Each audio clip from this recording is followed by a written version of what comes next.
Yeah, I don't know what happened, right? So I was live, right? Happy Saturday. Hey, y'all. Hey, hey, hey. Hey, hey, hey, hey. What's up? What's up? What's up? So I'm live on two different channels. I'm live on my TikTok and I'm live on my Instagram, and I'm not live on my Facebook. You know, I really haven't been showing Facebook all the love I need to, and that's my apologies with Facebook. I'm gonna get back. Thank y'all so much. You know, your girl had to get some frames, and this year I'm trying to come in hot. Hey, Lover King, y'all see me? I can't see. Let me put my frames back on. These are not for happy Sunday. These are not for looks. These are for sight. I just want to let you guys know real quick. I don't have these things on because I just want to be cute. Because me, I want to wear my lashes. You know, but I need to see. So since I need to see, I said, let me see fashionably, okay? Let me see fashionably. What's up, social media world? What's up, Instagram? What's up, TikTok? It's your girl, you know, Coach Rachel G, 17 years in the game. I've been loving it. I wanted to come on and talk about this subject that I posted today. I want to talk about this subject that I posted today. While you guys are coming in, let me know what state you are in. I'm in Texas. I'll let you guys know real quick where everything is big. I'm in Texas. What's up to my TikTok world? I'm trying to get a deal with Zoli.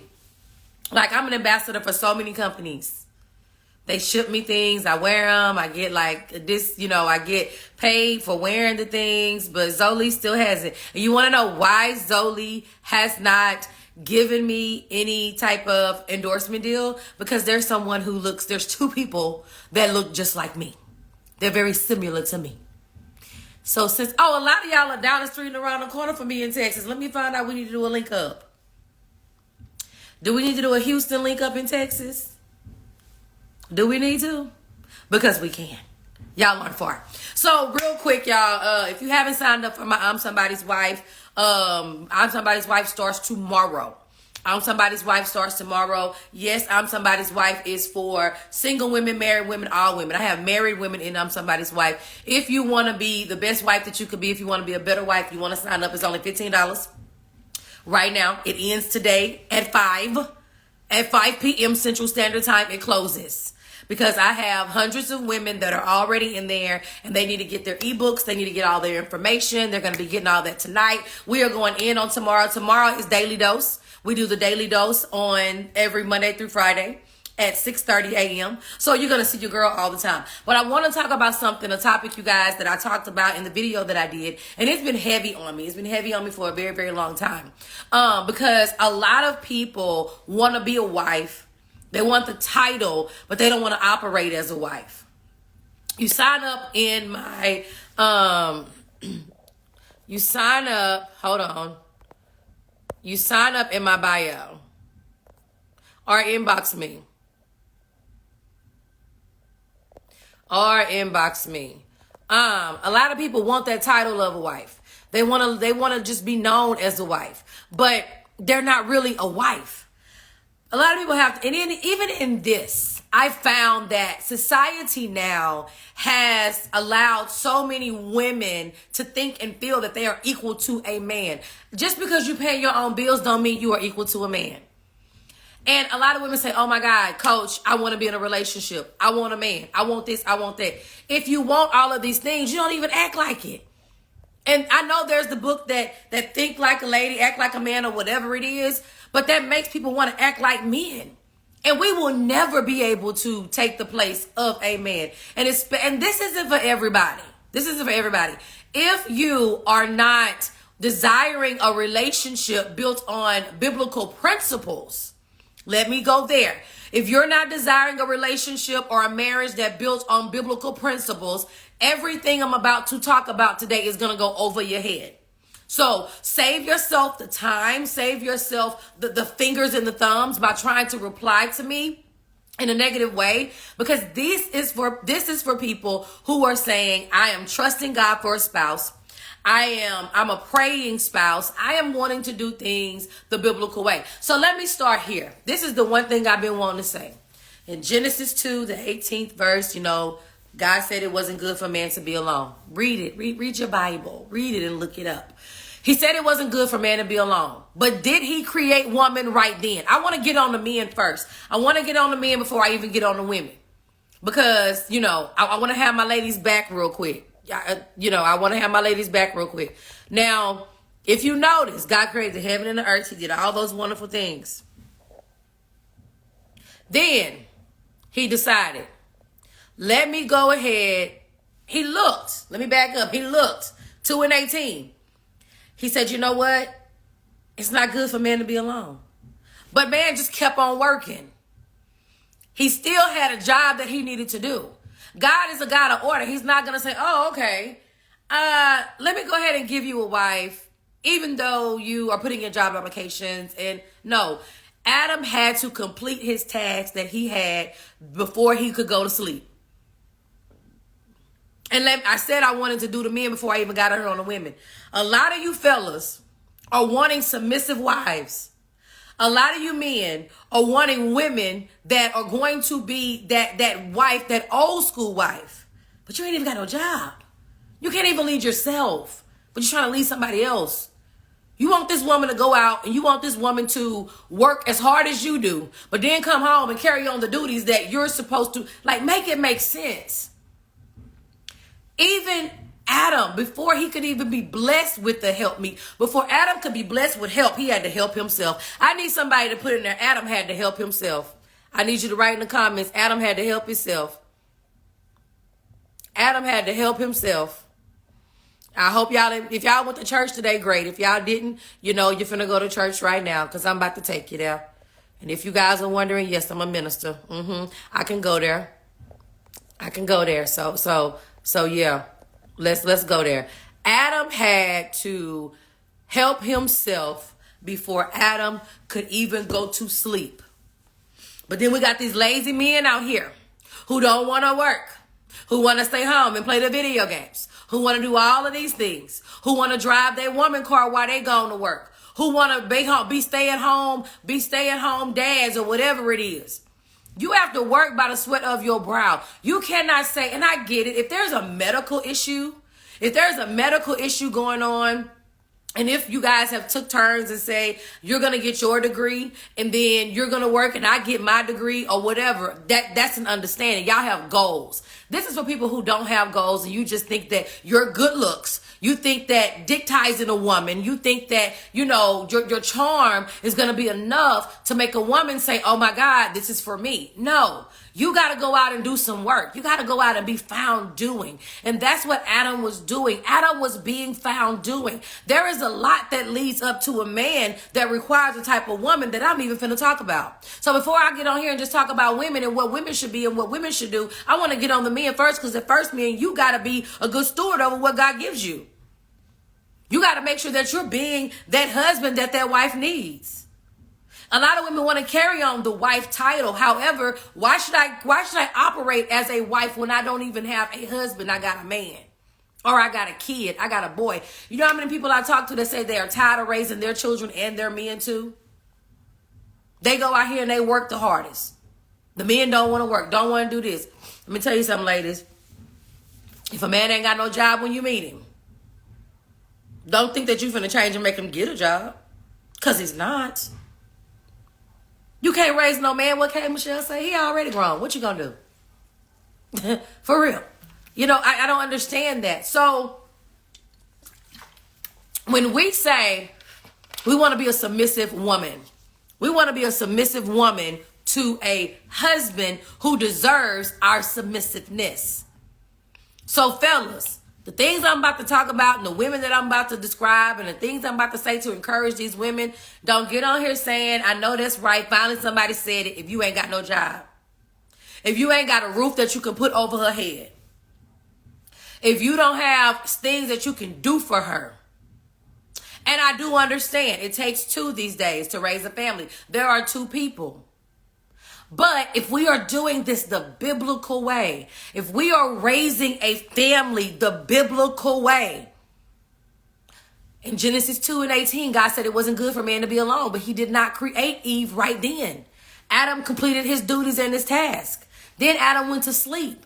Then God took a piece of his rib, his womb, created a woman to be a helpmeet. I know we say helpmates, M-A-T-E. There's nothing that's a mate behind it. It's helpmeet. Somebody that's going to meet, M-E-E-T. You are there to meet him. You are there to meet that man. So you got to make sure, what type of man am I looking for? Am I looking for a man that I could be a team player with on a team and it's side by side and 50-50? Or am I looking for somebody that I could be a help meet to, that I can come in and help them, that I can come in? Because let me say this. You guys see a lot of men talking about their wives stay at home. They give their wives an X amount of dollars for allowance.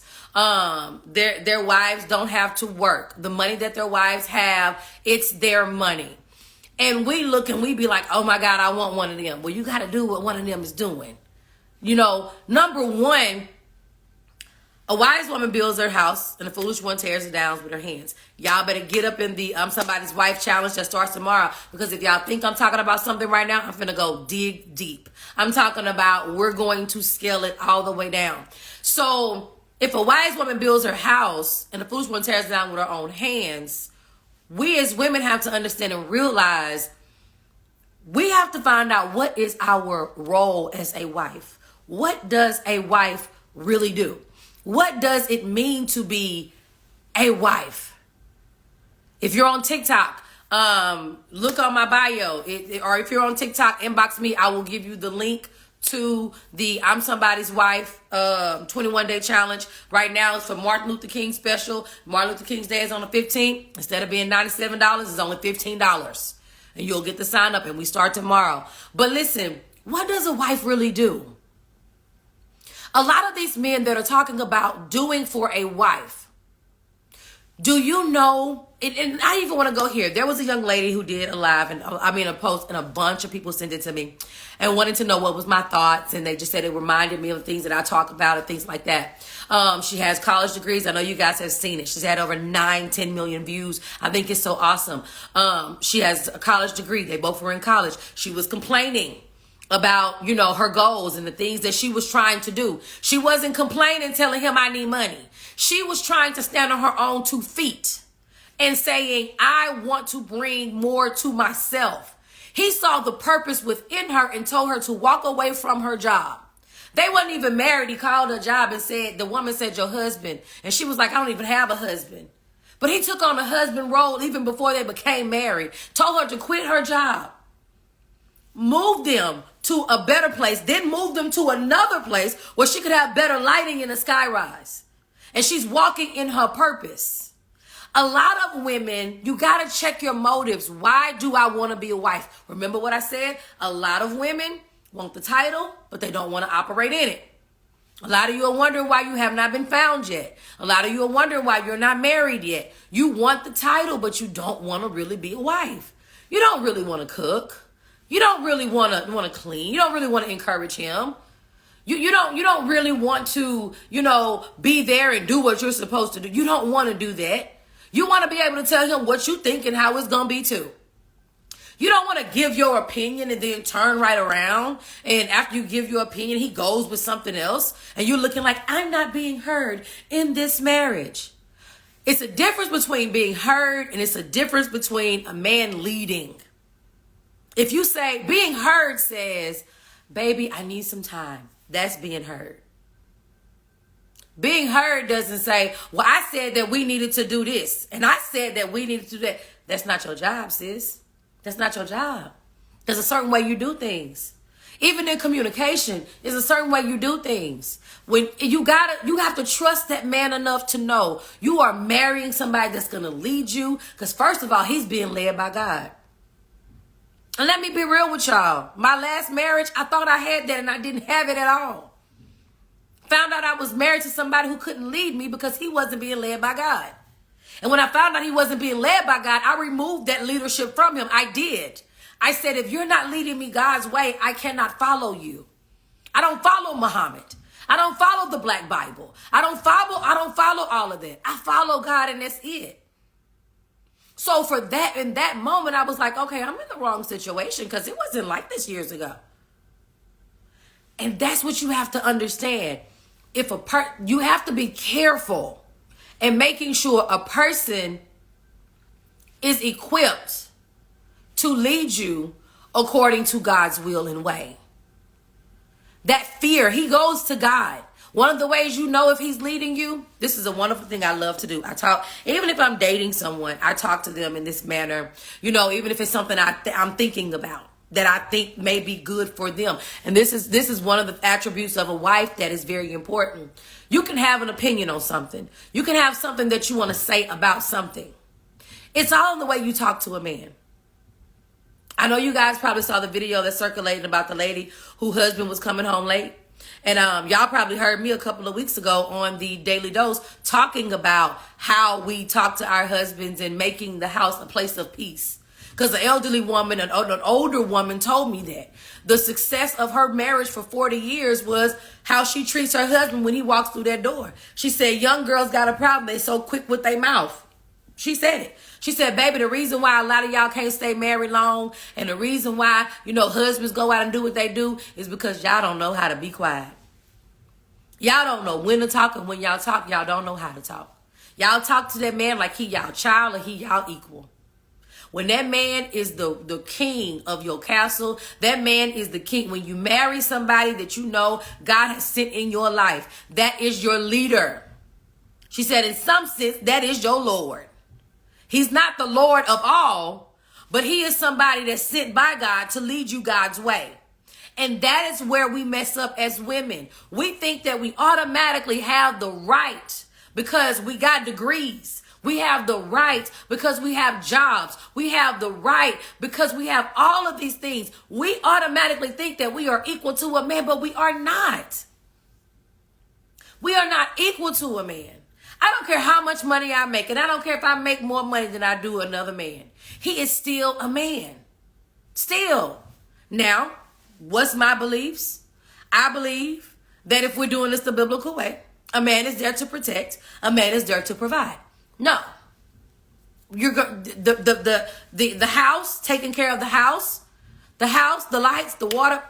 I was talking to, and I don't know if CC's still on here or not. I was talking to author CC Ivory. Y'all need to follow her. I was talking to, hey girl, hey. I was talking to her, and we were talking about, I was in HEB. And I was walking in HEB, and I was just looking, and I was just noticing families, the dynamic. I was noticing the dynamic. I would see black women and their children putting things in the cart. I would see black men and their children putting things in the cart. Or I would see men or women by themselves. Very seldom I see a family. Then I look over and I would see white people. I'm not trying to make this a race thing. I just want y'all to look at something. I would see white people as families. The husband got the shopping list, or the wife got the shopping list. And they are walking through the store making groceries together. They are doing things together. We have to get to a place to where we do things together as a family, as a unit. And I know it started way back when. It started way back in segregation to where and I don't want to go here, but I'm going to go here. I don't want to go here, but I'm going to go here. Started back in segregation. You know, I don't want nobody to feel like this is a race thing, but I got to educate y'all. I'm sorry. I'm black. I'm going to educate my people, okay? It was in a time to where Caucasian families, the man would go to work. The wife would stay home. Black families, the husband would go to work, and the mama would go be a nanny to the white family, leaving the children at home to fend for themselves. By the time mama came home, mama was tired. Daddy was tired. Oh, when mama was on her way home, she stopped and she picked up what was needed. The white family, on the weekend or whatever there was, they all went to the store together. So the generational pattern of it became the same. It became the same. And so I don't know about y'all, but I want to go to the grocery store with my husband. We got grocery store days. We're doing this together. That is the problem. We as African Americans, we do everything separate. And the only time we're together, and I see some people even drive to church in separate cars. We're not driving to church in separate cars. It's like this. Even if you got to be at church at 9 o'clock and church don't start at 10, I'm going at 9 with you. It's the principle. Some of the things that we do, it's just the principle and the togetherness. It only takes a second to be together. But sometimes we don't be together. We be thinking, oh, girl, I come, I meet him. No. Be a unit. That is something that starts, and that is something your kids also see. So then children start seeing it. Children start seeing, mama go to the grocery store, daddy stay home. Daddy go do this, mama go home. They never see togetherness as a family. The only time they see families together sometime will be going to church or a family reunion. But everyday, doing everyday duties, they never saw it. And then we sit here and say we want to be a wife and we want the duties. But do we really know what the duties are? Do we really know what being a wife is entailed and what it gives and what it brings? Or do we even have the patience to be it? Because I talk to a lot of women, girl, I'm tired. I ain't cooking nothing. He better get in there and find him something to eat. I work just like he do. What? Now, I will say this. When you get in a situation when you with a man that ain't no good, when you with a man that ain't leading you, when you with a man that ain't treating you right, you don't want to do nothing the wife is supposed to do. Because I started off as a wife, but I ended single while I was even married. I'm cooking for myself. I'm not cooking for you. I'm cooking for myself. I'm tending to myself. I'll get out there and mow my own yard and everything. And then it gets to the road. I'm not even washing your clothes. I wasn't even washing clothes. But a part of me was hurt it was so devastating to me because I love doing the duties of a wife. You looking at somebody that ran a business, a 6-figure business, talking to 30 clients a day, plus doing a dog kennel, plus cleaning a house and doing wifely duties. I didn't get tired of doing it until I started feeling unappreciated. Then I brought in maids or cleaning people. Then I got to the point where I didn't want to do it. But as long as I felt secure, and as long as I felt like I was being led, and as long as I felt like a man was loving me as Christ loves the church, I was going to continue to do it and do it and do it and do it because it was my due diligence and I took pride in doing it. But when you got a man that ain't worth nothing, you don't take pride in doing nothing for him because they not worth it. But to say that you want a man, but then you want a man to come in and basically y'all on the same level, that's not it, sis. That's not it. You're not on the same level as a man. And the only way you're going to understand that you're not on the same level as a man, you're going to have to be with that man that helps you understand that y'all not on the same level. Because a lot of y'all are dating men that's just going out here and just picking people. That's not it. When you know you are called to be a wife and you want to be a wife and you want to operate as a wife, and you want to be a loving wife, a God-fearing wife, a submissive wife, a wife that covers her husband, when you know you want to be that person, you go out and you pray for more and better and make sure that aligns with you. Because I got to a point where I could be with anybody. I can. You can too. We could be with anybody. But I'm to the point in my life where I'm just not going to be with no anybody. I'm not. I don't want to just attract no anybody. I don't want to just be with no anybody. I don't want to be a good woman to just know anybody because I like to cook, I clean, I shut up, I do all of that. And I want to be able to do that to a man that appreciates it. And here's the other thing. We want to do that to a man, but we got to make sure that man doesn't take advantage of what it is that we're saying. That's why those affirmations that I say, those affirmations are real. I want to be submissive. But in being submissive, you got to make sure a man is not taking advantage of your submissiveness because the wrong man will take what you are about to give him, the greatness, your prayers. Because I believe, let me tell y'all, I believe that 2024 is the year of alignment. I believe that is the year where God is about to align. A lot of y'all have been praying for 3 years, 4 years, 1 year, whatever year. You've been praying for a husband. You've been asking God. You've been doing you've done private coaching. You've done I'm somebody's wife. You've been doing all of these things. And you're like, Lord, when am I going to do it? I'm just so sick and tired. I've had people, I'm signing up for this, coach. But I'm tired because I've been signing up. But guess what? This is the year. And I say this with urgency because these last couple of years, people have been really playing with marriages. People have been playing about what marriages are about. People have been playing with what marriages stand for. People have been playing with who God created for marriages. People have been playing with it. And then you got people out here who get married for the wrong reasons. They want somebody to pay their bills. They want somebody to raise the kids that the daddy ain't even raising. They doing it for the wrong reason. They're taking advantage of good people. Men are now saying, I'd rather be by myself than to deal with these rotten, rootless type of women that's out here. I'm getting a lot of men that's telling me, Rachel, I don't care what a woman look like. I don't care who a woman is. If that woman loves me, if that woman loves God, if that woman respects me, if that woman has something in her heart that's good towards me, that's the kind of woman I want.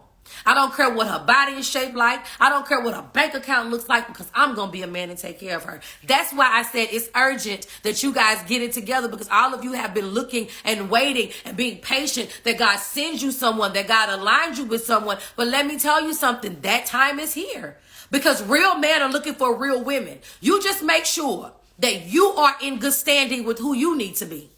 You just make sure that you are prepared to be the wife that your husband needs. You make sure that you're ready for it, because let me tell you something. If you got a man out here who ain't taking care of you, ain't doing nothing for you, ain't opening doors, ain't making sure before you get on the elevator, ain't nothing there, making sure before you walk through the door, ain't nobody around, making sure you ain't not going hungry, making sure you good. If you're not used to that and you get that, you will self-sabotage and thinking it ain't real, it ain't right.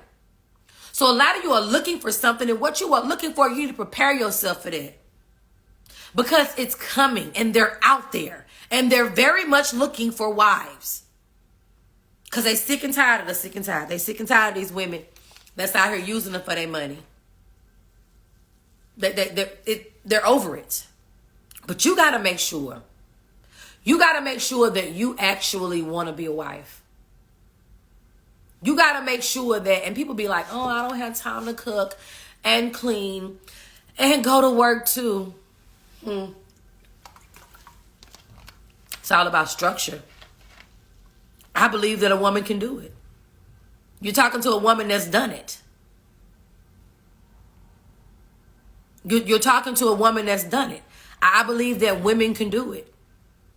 Let me tell y'all something. You want to know what a lot of successful people do? They have their grocery day, right? Say Sunday, you go to the grocery store around the weekend.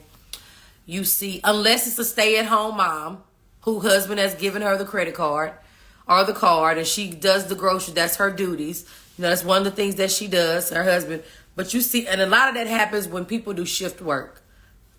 But you get the doctors and the lawyers and stuff, they go to the grocery store together. Or they write their list and they still drive to the place and let them put their groceries in. They just do things as a family. That's it. You just gotta do things as a family. And how can you want to be married but you don't want to do things as a family? You don't want to do. I've watched some couples, some married couples, some people from other ascents, Indian couples, white couples. You know, I've watched them. They all go to the barber shop together. You know, the salon, and they go to where it's one. The mother getting her hair done, he getting his hair done, the kids getting their hair done. They doing everything together. Like they have this togetherness. But then there's us in our culture. We want things together, but we want to be so far apart. What do you really want? Do you want to be together or do you not want to be together? Do you want people to see that you're married on social? Because now we live into this world where I want everybody on social media to see that I'm married. I want everybody on social media to see that I'm happy. I want everybody on social media to see that my husband is buying me something. Let me tell you something. Ladies, I'm so ready for tomorrow because I'm coming in tomorrow. I'm coming in hot. I'm coming in tomorrow because one of the first things we have to do as women, we got to understand how powerful we are. Man, let me tell you something. When a man finds out the wife, he finds a good thing and obtain favor. I need everybody that's listening, all you wives, I need you to write in the chat, I am a powerful wife. I need you to write, I'm a powerful wife. And there's a reason why, because I'm finna talk to you about that. The man is to be the head of the house. The woman is the head of a home. Right? When a man finds a wife, he looks for someone that's not just someone that is going to be his life partner. Right? He looks for someone that understands him and understands how powerful she is and how powerful her words are, how powerful her advice is. Do you know behind every man is a strong woman? The success behind a man is rooted behind a woman.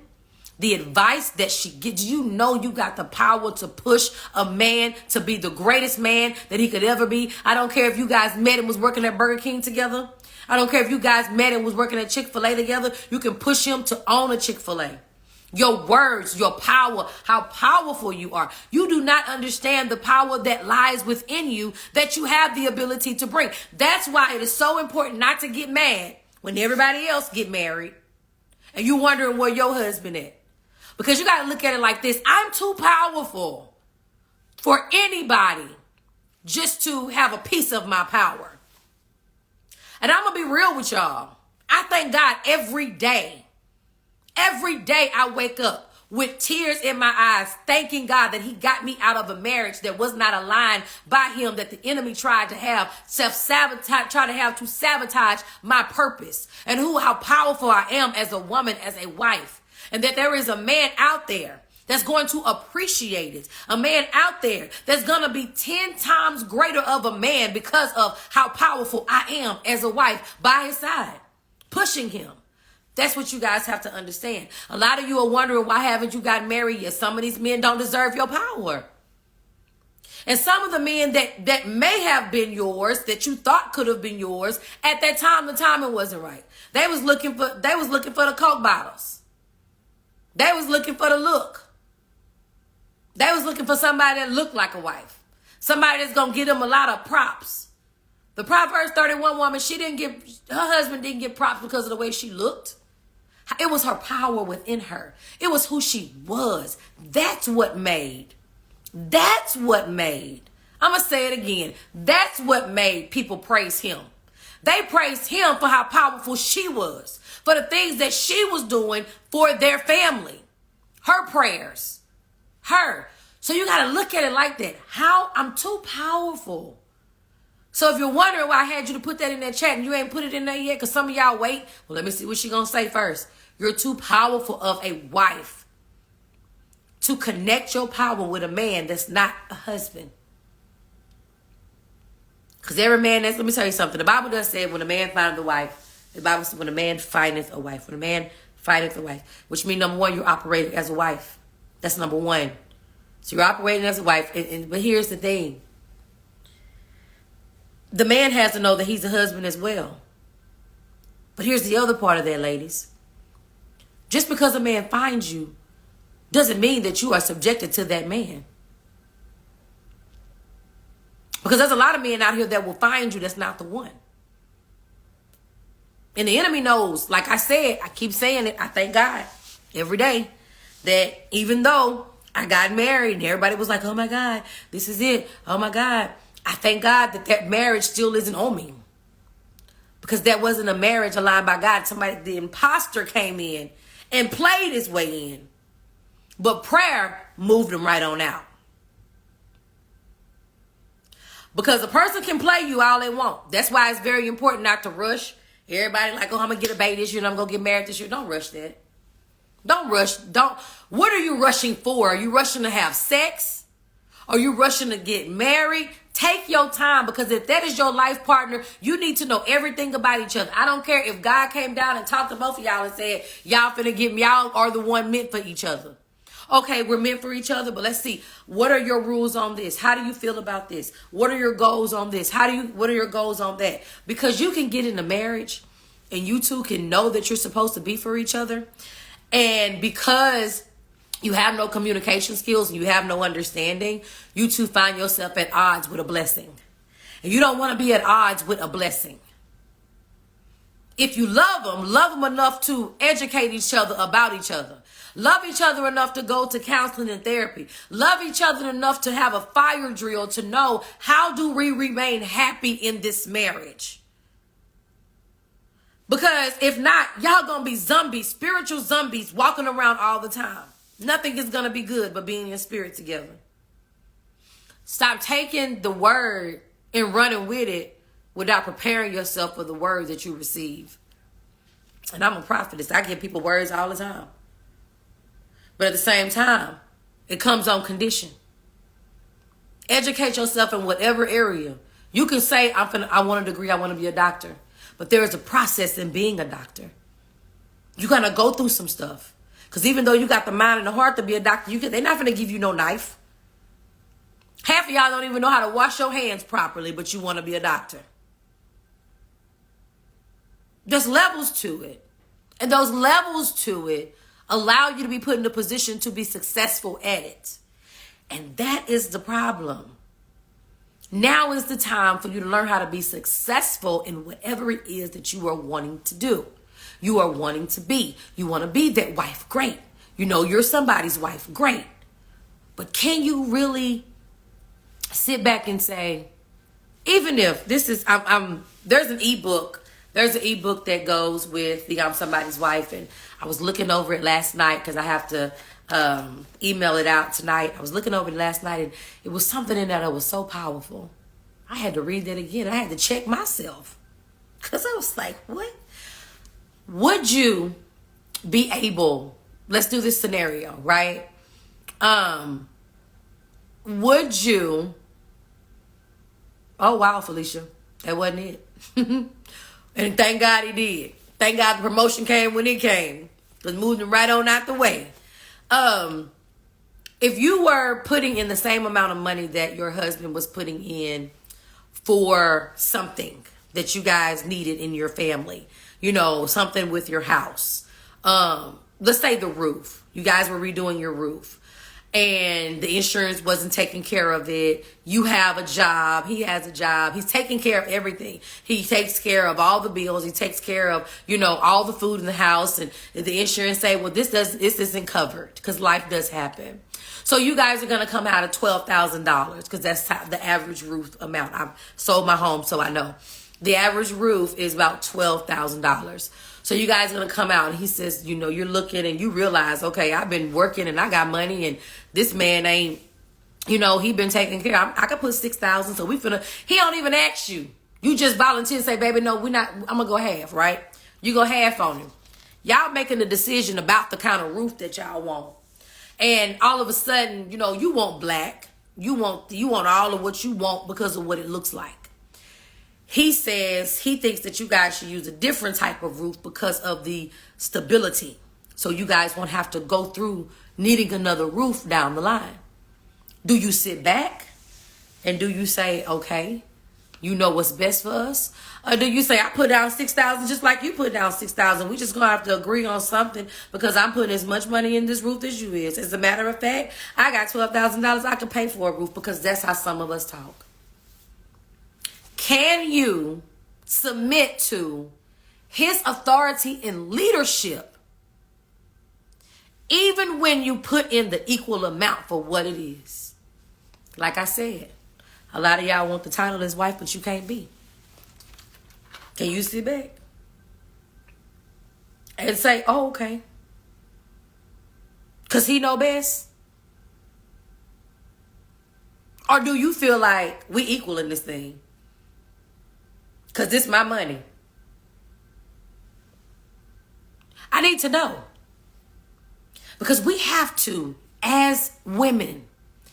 And the reason why we can't do that is because of the type of men that we are allowing ourselves to connect with. Trust me, I know there is a difference when you with a man that's standing up versus a man that's standing on business. It's different.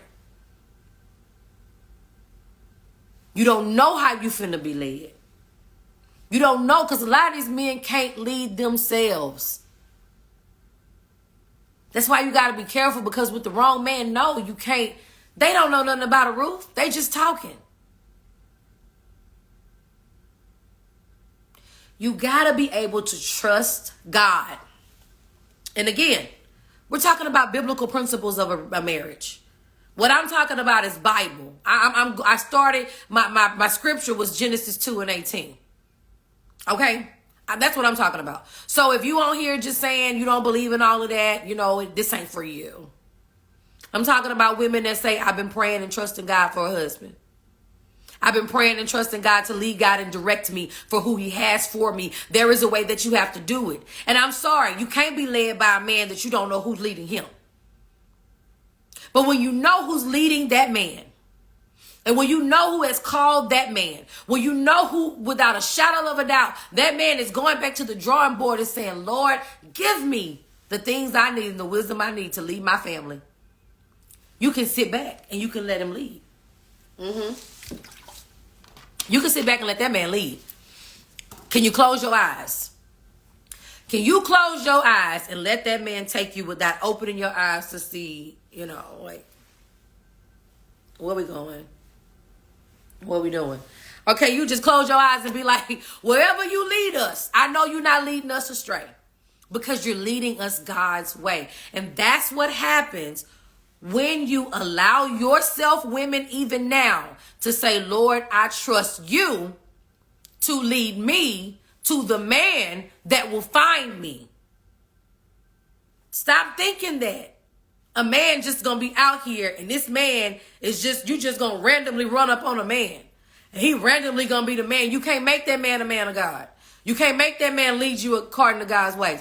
That's why dating is so important. That's why communication is so important. That's why wondering and talking, not wondering, but that's why talking and having topics to make sure that this man is going to lead you the right way. And he's doing that. He's a steward of that. I don't care what kind of job he got. Some of us, girl, he got a good old job. Girl, he got a good job. Girl, he got that money. Girl, I ain't finna have to want for nothing, but you want for peace every day. There is a man out there who has a total package. Not a piece of a man and a piece of a man. And then you get a piece of a man. Well, he's a hard worker, so I know I can pray him through. Let me tell you something. I would rather a man that's not a hard worker and a man that loves God and fears God because I can help him be the best man that he can be. But a hard worker who doesn't love God, doesn't know God, I am not finna spend the rest of my days in turmoil.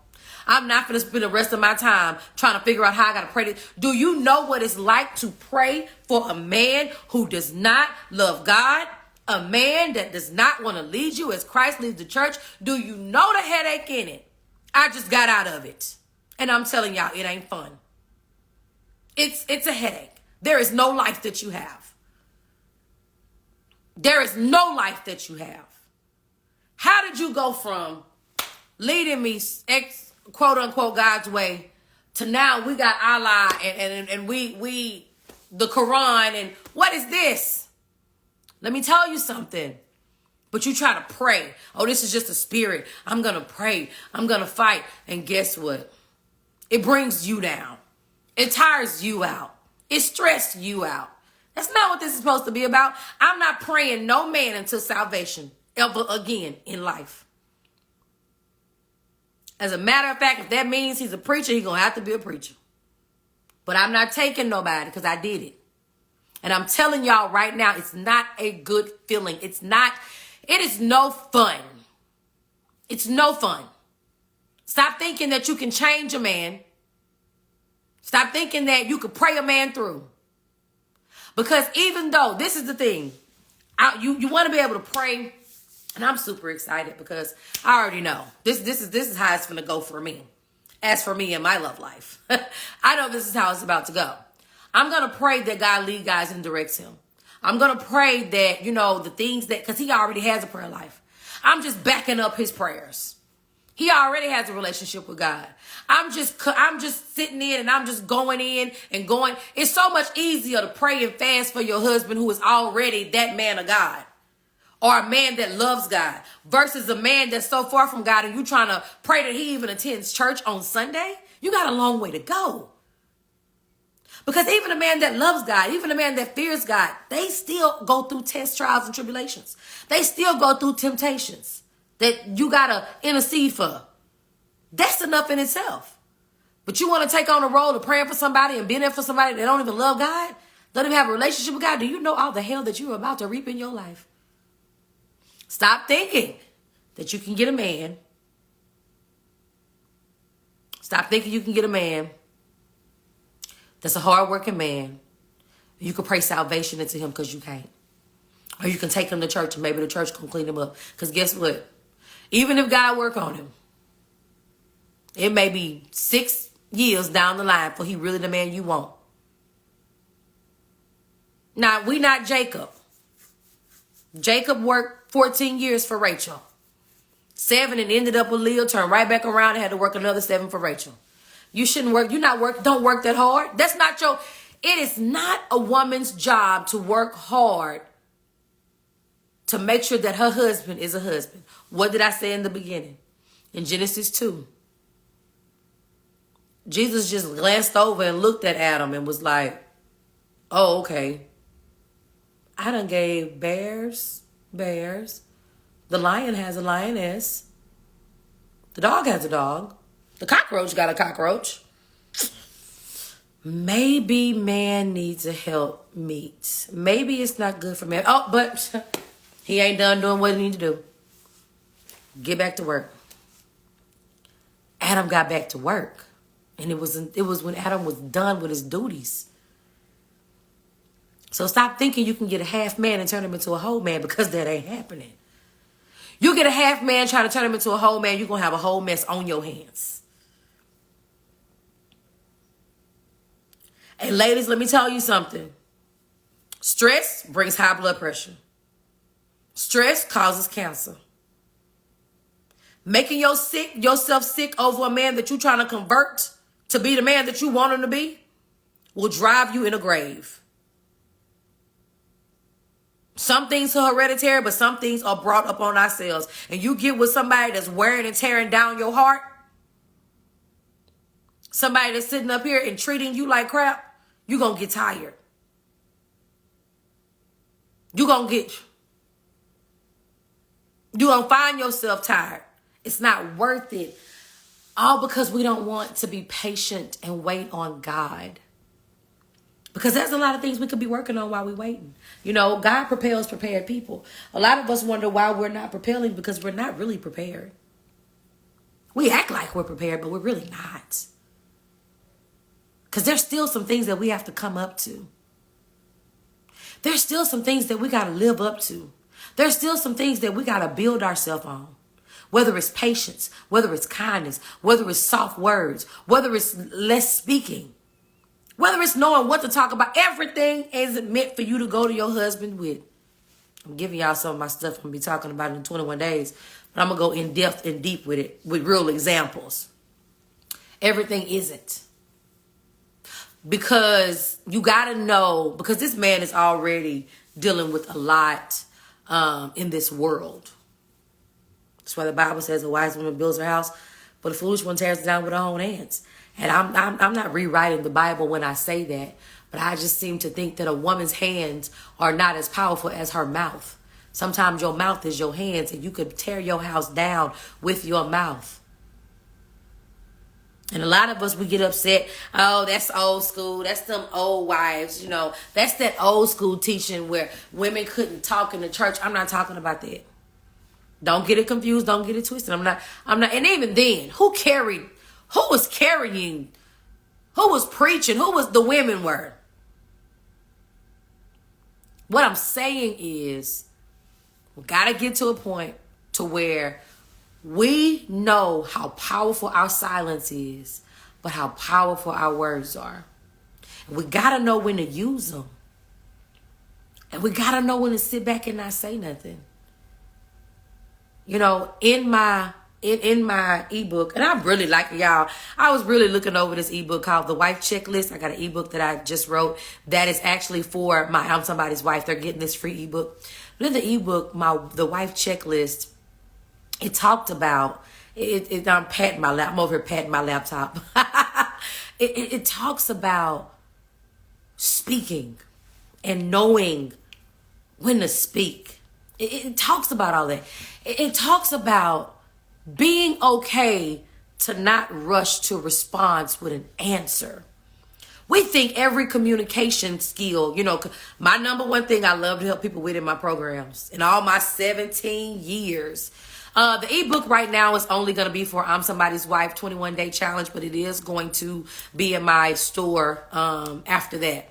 I want them to be able to grab into it and hold on to it. It's free for them. But the wife checklist in that ebook, one of the things I talked about that I read last night, and I was like, oh, girl, this is good. You just be in prayer, just be writing and going back. I talked about every response doesn't need a rebuttal. You don't have to respond quickly.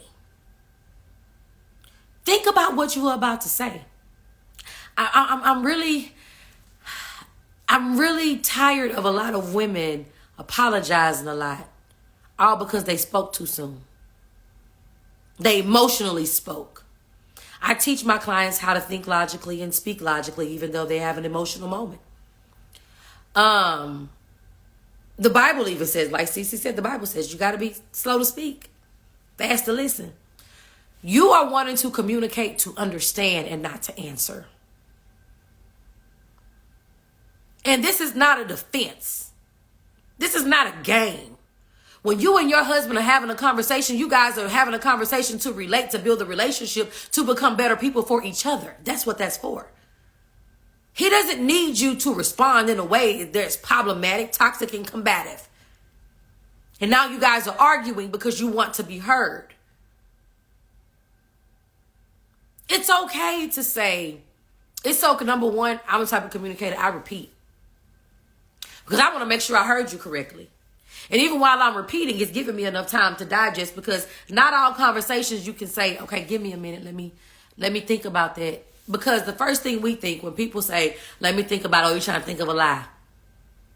But when in the beginning, and this is why I said a lot of people out there want to tell people they're getting married, you're going to meet your husband this year, you're going to get married this year. We already in January. I did that before. I missed so much stuff. I'm just being real with y'all. If you do it. Cool, that's on you. But I missed so much stuff. I got engaged on the 26th of January, married December 1st. And I missed a whole bunch of stuff. And the main thing I missed was the communication skills. Because had I known the communication skills, I would have seen right there, this person ain't even on my level for us talking to. You understand what I'm saying? So a lot of you may feel like, I know him, I'm getting married to him, and this is going to be it and it's going to be good. No. Do you know what when married couples come to me, the thing I have to reteach them and they do great? I ran up on somebody the other day. One of my clients. I hadn't seen him. Done this year. Ain't heard from him. I end up running up on him. I said, I got to run up on you to see you. Oh, we doing real good, coach. My bad. No, not my bad. If you ain't calling me, that means you're doing good. But they learn new communication skills. They learn how to communicate with each other all over again. And that communication has allowed them to fix their marriage. And now it's not we getting a divorce. It's we're so in love. We look kids again and together. That happens when you develop communication skills. And even in the beginning, when you tell each other the way, okay, and some people may feel like this is stupid, but it works. While you are getting to know somebody, that's that time to teach that person how you want to communicate. So when you ask me a question, do I need to answer you immediately? Y'all think I'm playing, but I'm being real with y'all. I've been a coach for 17 years. I've lived a married life. So I think I kind of know a little bit of something that can help you. Mistakes and test trials and tribulations and everything else. When you meet someone and you're getting to know each other and you're having that conversation about communication, right? When you say, okay, so what type of communicator are you? Are you somebody, when you ask a question, do you want to answer right then? If they say, yeah, you say, well, I'm not I like to think and then answer. So I might hold it out. It might be a minute and I might answer you. And you guys understand. Now you guys are weeding and working it out. Okay, so you're not a fast answer. So I got to be patient and give you the opportunity to digest, because you don't want to think logically or speak logically. So I got to understand that. So then as time progressed and you're years in and that person understands your communication skills, they respect your communication skills. Instead of, what you waiting for? Why you ain't answered me yet? You don't hear me? Because then it's like, dang, I'm finna answer you. Like, what is it? Because see, I'm the type of person, I don't just answer you off the rip. Because if I answer you off the rip, anything may come out my mouth. Because this ain't no trivia. And I'm not your child. So with me, in situations where it would be a question, and I answer the question, you heard me, what you asked me the question for? And I'm like, okay, wait a minute. I'm just giving y'all a little tit of what I had to deal with. And how I had to deal with in this last marriage. And there's more that I'll be talking about in the I'm Somebody's Wife challenge, but still. My communication skills is one where I value the person that I'm with, to where I want to make sure that that person hears me, understands me, and values what I'm speaking. Why? Because I am a powerful wife. My words are powerful. So in order for me to give out powerful words, I can't just give you an answer. I got to make sure I heard your answer, your question first. Because if I just speak something, if some people already know exactly what they want their answer to be. Some people just want to argue. That's why I say there's nothing wrong with knowing who your husband is, ladies. There's nothing wrong with knowing who God has for you. But you can know who God has for you. I can know who God has for me right now. That don't mean I got to marry him this year. I can know who he is. I ain't got to marry him this year. I can marry him next year. What are we rushing for? See, you're wrong for that. What are we rushing for? Why are we rushing to spend life together, to have the best life that we are about to have? Why? I want to know you. I want to know what makes you smile. I want to know what makes you mad. I want to know what frustrates you. I want to be able to look at you when we're ordering our food, to know if there's anything on the menu that you don't like. I want to know when we're sitting at the table, if you're frustrated because the waiter's taking too long to even bring us our water and our dinner rolls or bring us our food.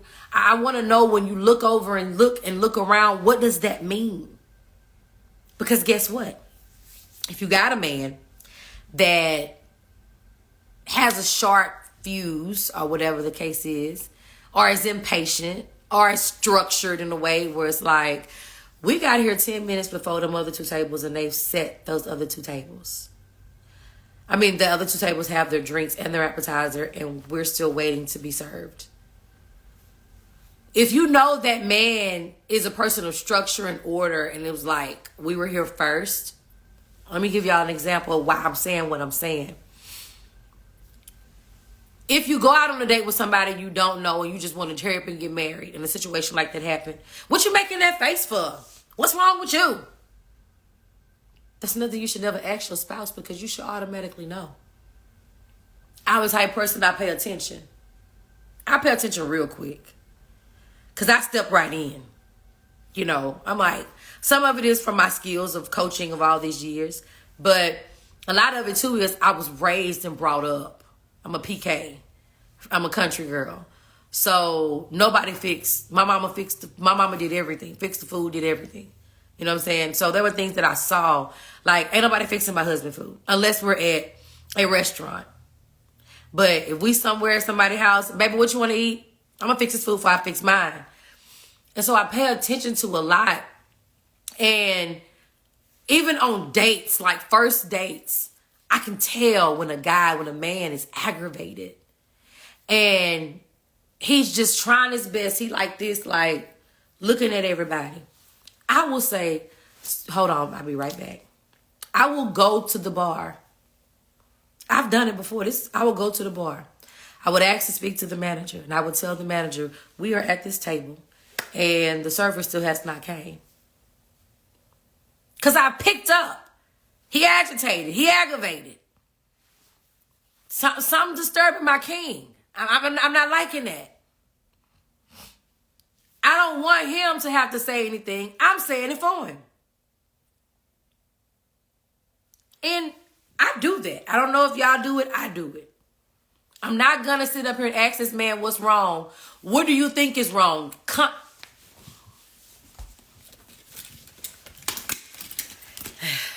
Context clues is what every woman needs in order to be the wife that she deserves.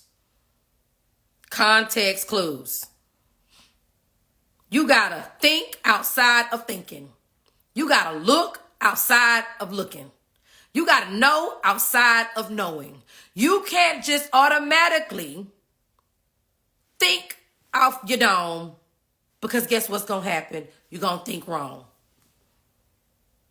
If you see that man aggravated and you, context clues would say, we have been in this restaurant for 25 minutes and nothing has happened. Why ask that man what's wrong with him? You should be mad too. I mean, he thinking, I done took this woman out to show her a nice time. I'm gonna pay for this meal. So why are they not doing what they're supposed to do when I'm here to do what I want to do? Sometimes we question men about stuff we already know the answer to. Enough for him to go off on us.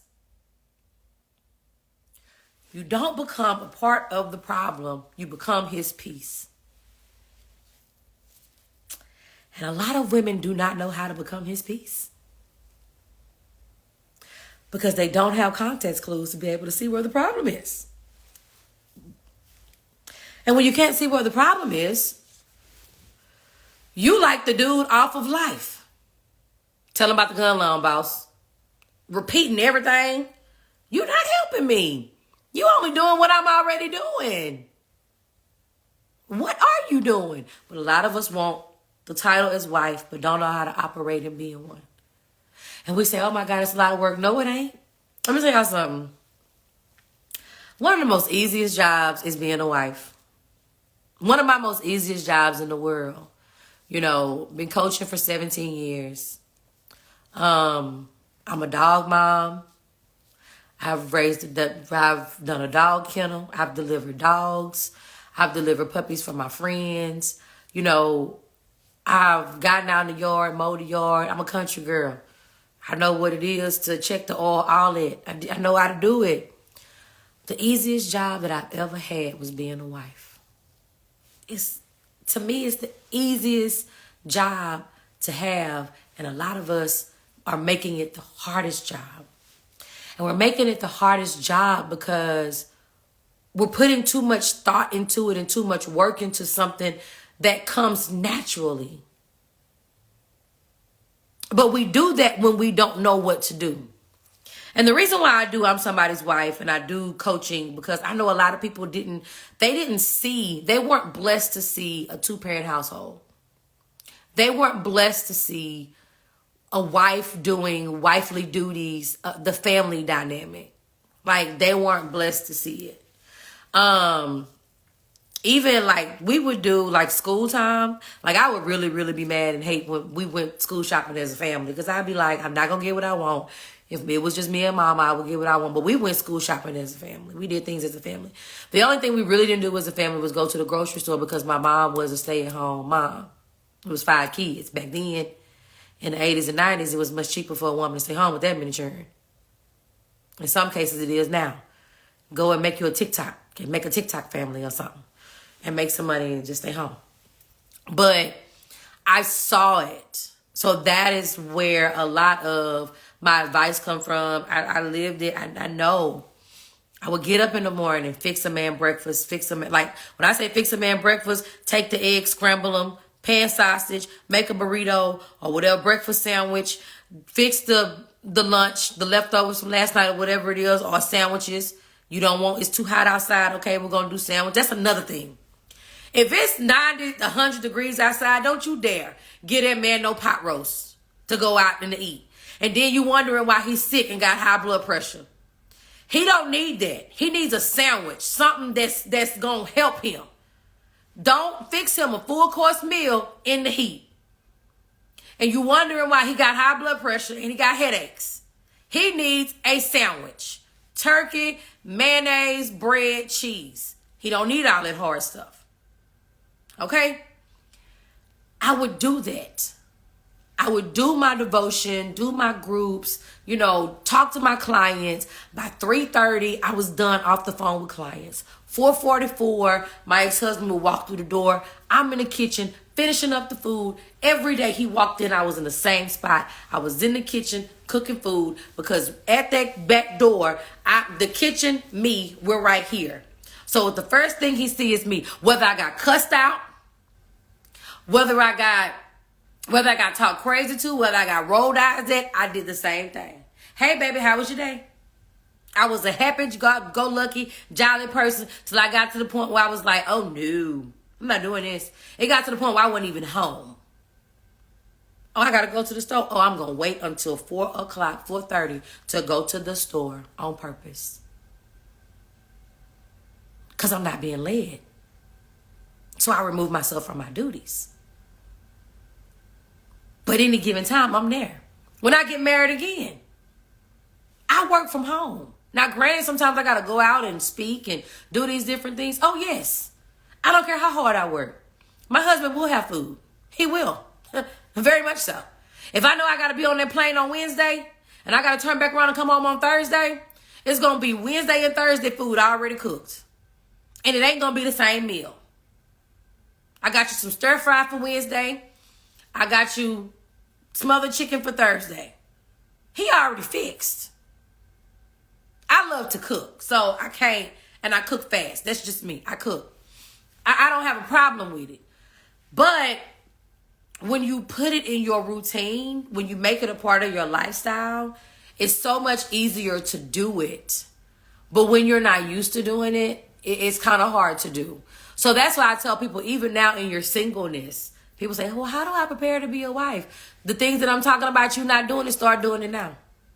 Start at least thinking about it. Like, if my husband was hungry and I was hungry, what am I cooking? Let me tell you something else. I'm not all into this like Muslim stuff, nothing like that. So when I say this, don't think that this is some type of cultural or religious thing that I'm going to say. I don't do pork. I don't do pork because it's unhealthy. I don't do pork because it's one of the leading causes to high blood pressure. I need that man to be able to go out and work and come home healthy. I need my husband to be healthy. I need him to live. I do. So, I need to make sure that he's eating the right thing. Somebody said it takes I work 10 hours a day. It's hard. If you take a day, you can meal prep. And that's another thing that we don't do. White people do it all the time. White people do it all the time. They meal prep all the time. They do it all the time. They got Sunday, Monday, Tuesday, Wednesday, Thursday, Friday, Saturday. They got all their days. And it's labeled. Chicken spaghetti, smothered chicken, ravioli. They got all their food labeled on different stuff. You could take a whole chicken and make 3 meals out of that whole chicken. Chicken salad for him for lunch. Smothered chicken. Then you can take some of that chicken and make chicken spaghetti. Let me tell you, I'm trying to help y'all out. You can cook one steak. You can cook some steak, right? And out of that steak, you could have smothered steak.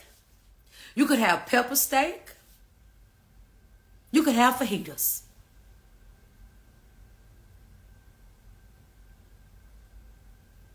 You can have all of that. You can go on my website to look at the 21-day challenge. It's a lot to break down here. I want to kind of stay on topic. You can. So I just named, that's 6 days. 6 days, 2 proteins in 6 days. If they like fresh food every day, and if you working, then guess what? If they want fresh food every single day, and if you want fresh food every single day, if you want to be like, okay, because some, like my mom, she does it, and I understand that. Like some foods, I don't buy frozen. My ground meat, I'm not buying no frozen ground meat. I like stuff fresh. You know, things are all about structure. You got a lunch break. You get off whatever it is.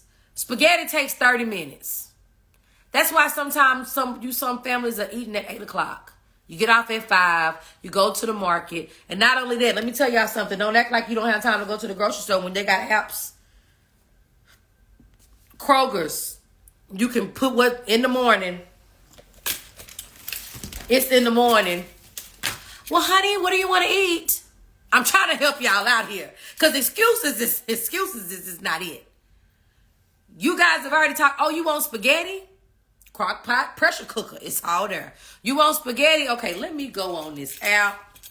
And let me go ahead. Let me put that meat, ground meat or ground turkey in my cart. Let's see. Let me put that Prego in my cart. Let me put those noodles. Let me put a bell pepper, an onion, some green onion in my cart. Let me put garlic bread in my cart. And let me do a pickup for 5:30. Because that's normally what time I get, that 5:30. So you ain't even got to get out. You just pull in. Hi, how are you? Here's my receipt. And they put the stuff in there and you go home and go cook. But we don't want to prioritize our life. Number one, we don't want to structure our life, let alone structure ourselves as a wife. We don't want to do that. Or we don't have time to do it. There is nothing that we wanted to do at that time. By our will, we wanted to do it in our heart, but by our will, we never did. Let me tell you something. I never wanted to start eating these healthy meals that I've been eating. But I knew in order for me to see myself losing some weight, I had to make myself and I had to train myself to do better. In order for you to be the wife that your husband may need and a lot of the things that you are wanting to do, it all comes with training yourself. And a lot of you that are single, this is the time for you to start training yourself now. It's time for you to start training yourself now, even the way you live. Let me tell you something. I save so much money. Now, granted, I do go to the store sometimes a lot. I may go to the store today. I'm not going to say I don't, because I spend a lot of money on food. But in my fridge, I'm already set for the week when it comes to my meal.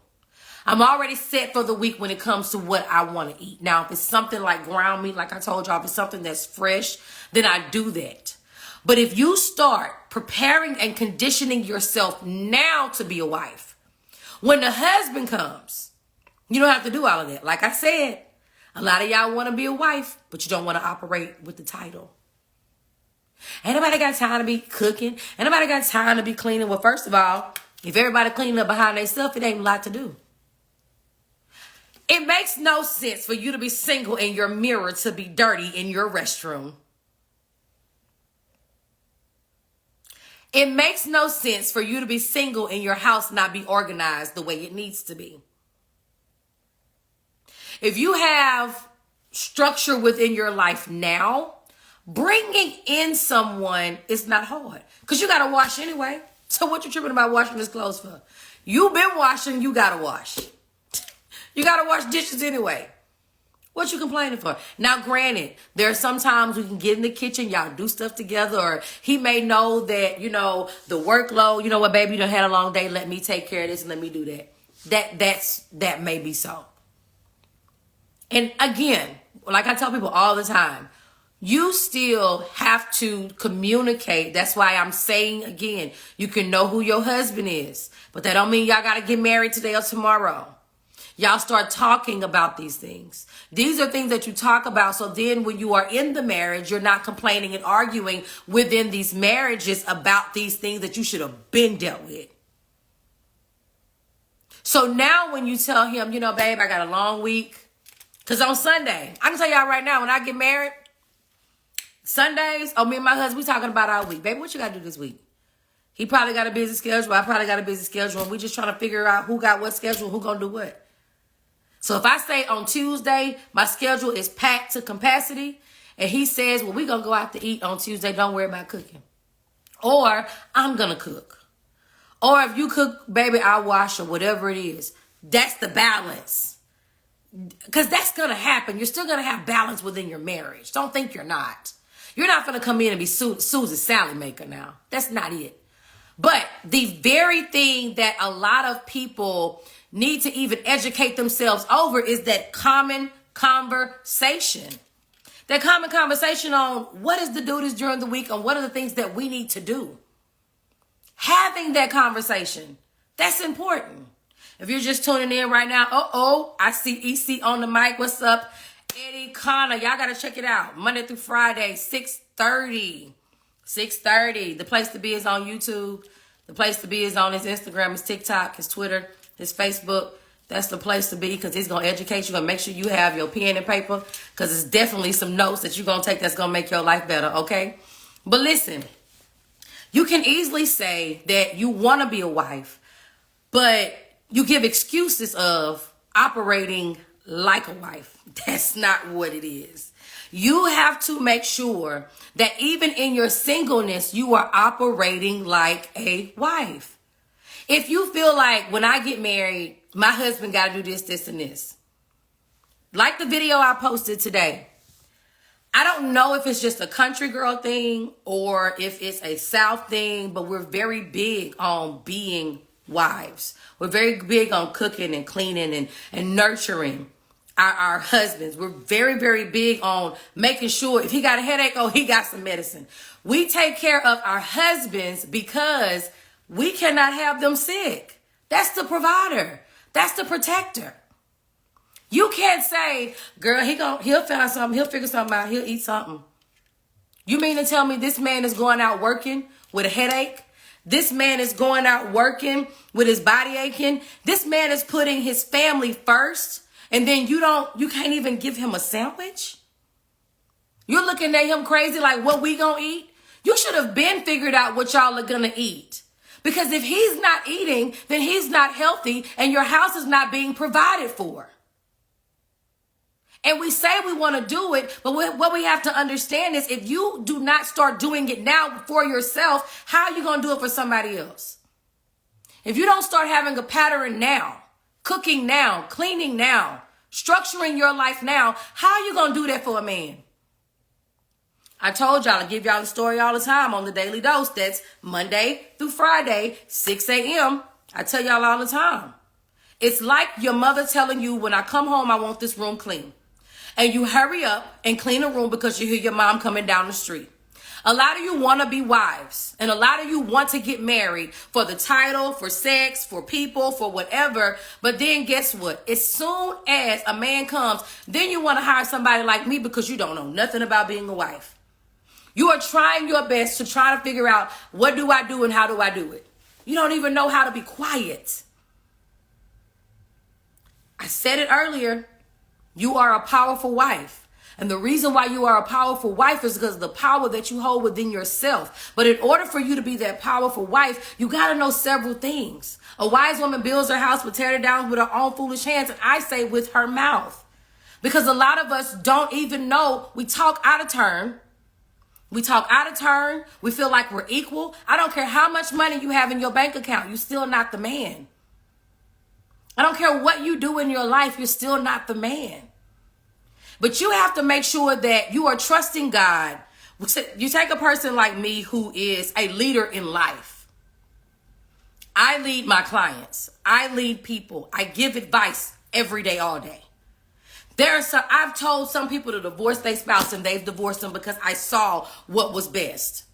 So people's lives are a lot of time in my hands. But guess what? My marriage is not. That's not in my hands. That's not my job. It's not my job to run my husband. It's not my job to tell my husband what we're going to do. It's my job to give him advice and then say, whatever you choose, I'm rocking with that. Because I believe that you trust God. I believe that I've prayed for somebody that's going to love me as Christ loved the church, who's going to lead me according to God's principles. And like I said, if you're not looking for a biblical principle, marriage and relationships, this is not for you. Because I am big on Genesis 2:18.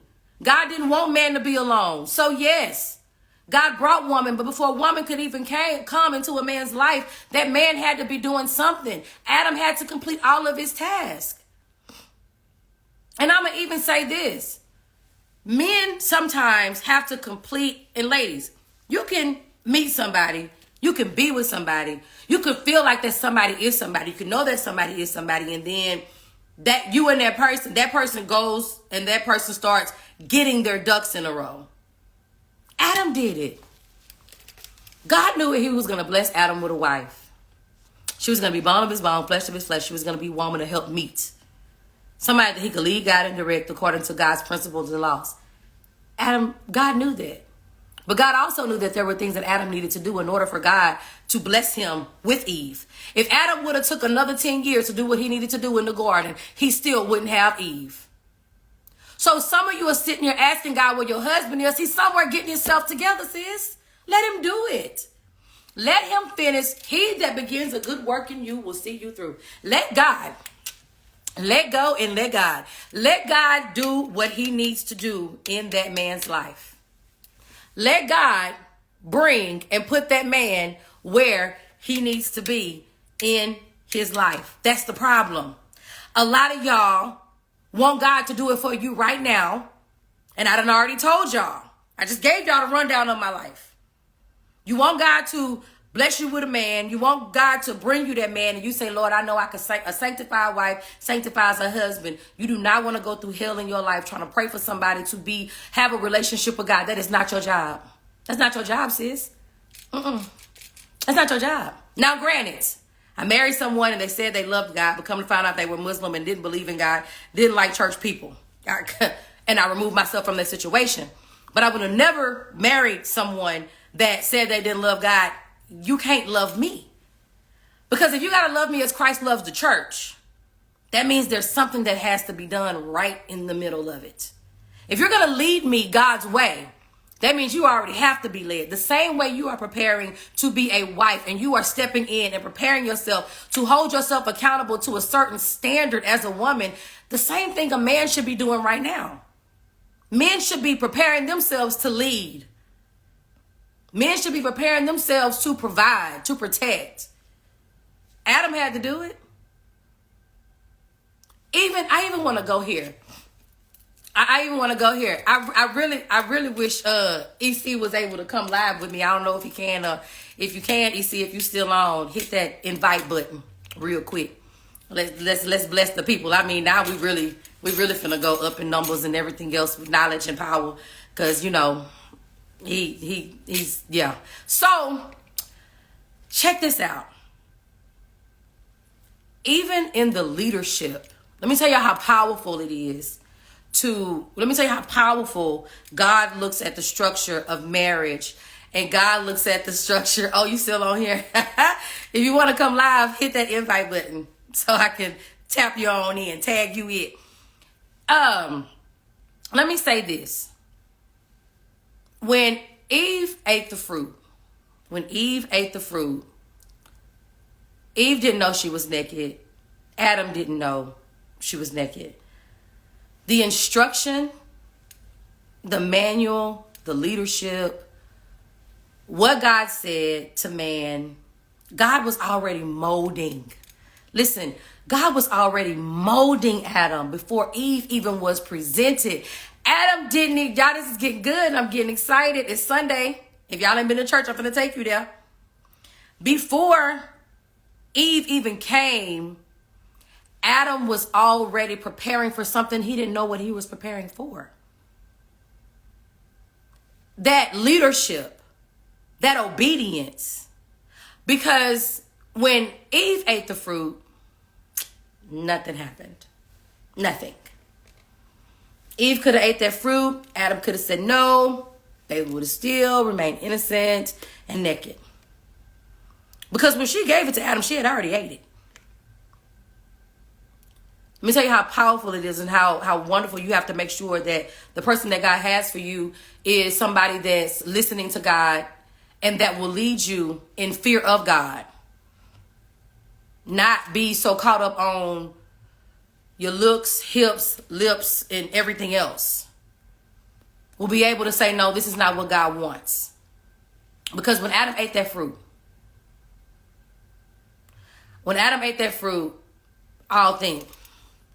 all gloves was off. They knew they were naked. They were ashamed. And then life started happening. And God said the man had to work by the sweat of his brow, and women had to bear children and had to have pain. That's where life began. So a lot of you are so ready to get married and so ready to be found. But I'm sorry, I don't want no man like Adam just gonna do whatever I tell him. Just eat that fruit. Here, eat it. I cook for you. This looks like something I ain't even supposed to be eating. Pork? We don't eat pork. I gotta be healthy. No. You understand what I'm saying? So when we put ourselves in situations to automatically say, I just want a husband.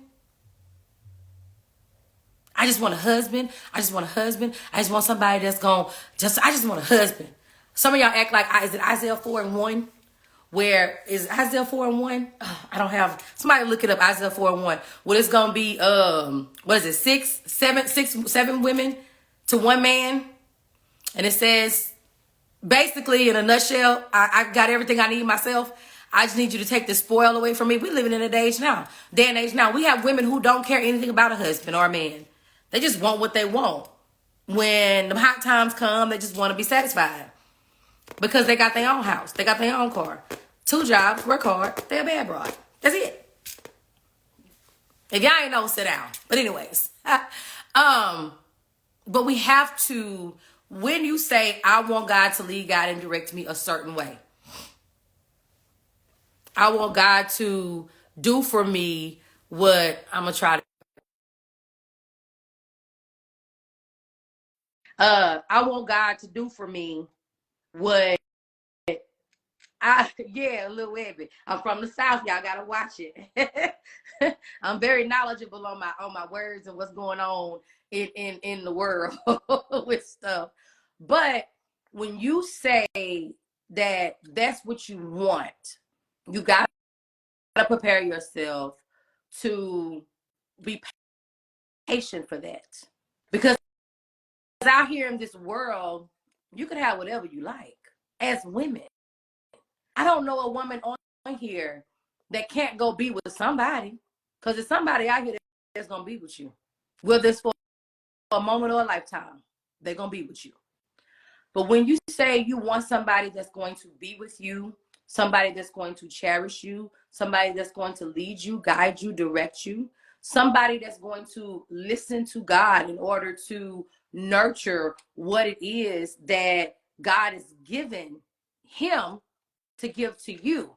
When you say you want that, what comes with that is patience. What comes with that is patience. What comes with that is understanding. What comes with that is a prayer life. I can even talk about Esther. Because a lot of us are in a position, some of y'all husbands is with somebody else. He with the wrong woman. He laying his chest between the wrong rib cage and smothering the life out of him. Because he's with a Vashti. He's with a Delilah. But he knows there's something out there that's better. And here it is, you're Esther. But you're going from praying to complaining. Instead of asking God, what do I need to be praying for this man? You asking God what a man is. He's trying to get out of the wrong relationship, sis. How you going to help him out of that wrong relationship? Because what you have to understand is a lot of you are in the spirit right now with your husband. You don't know him. You ain't seen him. Don't know who he is. You don't know what he looked like in the daytime with a flashlight. All you know is that you're there connected in the spirit because of your prayer life, because of what God is doing right now in your life, right? But if you are sitting and asking God, why ain't he found me yet? You know, that's a question I never asked myself. I never asked God why my husband ain't found me yet. That ain't none of my business. My business is, God, what does he need right now? What do I need to be doing and praying for him right now? What is it that he needs financially, emotionally, physically, spiritually? What is he praying to you about? Whatever it is he's asking you to do it for him. Because that's what some of you need to be doing right now. He may not know who's tugging and who's pulling and who's working with him and who's working for him. He may not know that. Now, granted, some of y'all might be praying for the same men and everybody can't have them. Let's take Esther. That was a lineup of women. Queen Vashti, you know, she thought her hips, her looks, all that stuff was going to help her connect and keep that man. What was the first thing she said? I'm not going out there. I'm not doing that. Please. I look too good. I wish I would go entertain him and his friends. Whatever. Get somebody else to do it. And what happened? Oh, because you think your looks is going to make you the woman I need. Peace out. That's somebody else. Fine. Then he's like, gather them all, line them all up. He got to realize that I need to look for a different type of woman. I've been looking wrong. So some of you been wondering where your husband at. He's pray for him, sis. He's somewhere he ain't got no business being. But Esther was in a place where she was poised. Esther was in a place where she was praying. Esther was in a place where she was trusting God. She was believing in God. And what connected, it was that spirit. That's why you got to check your motives of why do you want to be a wife? Not why do you want to be somebody's wife, a certain person's wife, or a certain kind of man's wife, but why do you even want to be a wife, period? Why?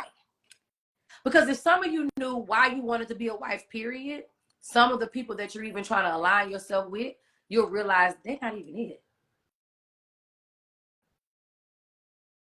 Do you guys know when I announced that I was getting divorced, when I announced that I was divorced, you know how many people asked me to marry them? Let me tell you something, ladies. Every man that come to you is not it. You can't just want to be a wife. Like, I just don't want to be a wife. I want to be my husband's wife. I just don't want that title just to have it. Because it's a lot of work that comes in that. It's a lot of praying that you have to do. There is ministry in being a wife in itself. And the wrong church, the wrong kind of church. And when I say the wrong kind of church, the wrong temple, the wrong man will have you in a position where you hate attending. Because it's already a job. It's already something that you have to do. He carrying the world. You got to be able to help him unload the world spiritually, mentally, emotionally. Y'all married, sexually. You got to help him. He got to unleash all of that stuff on you. That's why you have to make sure the kind of man that you want to be with is that man that's aligned with the calling of you.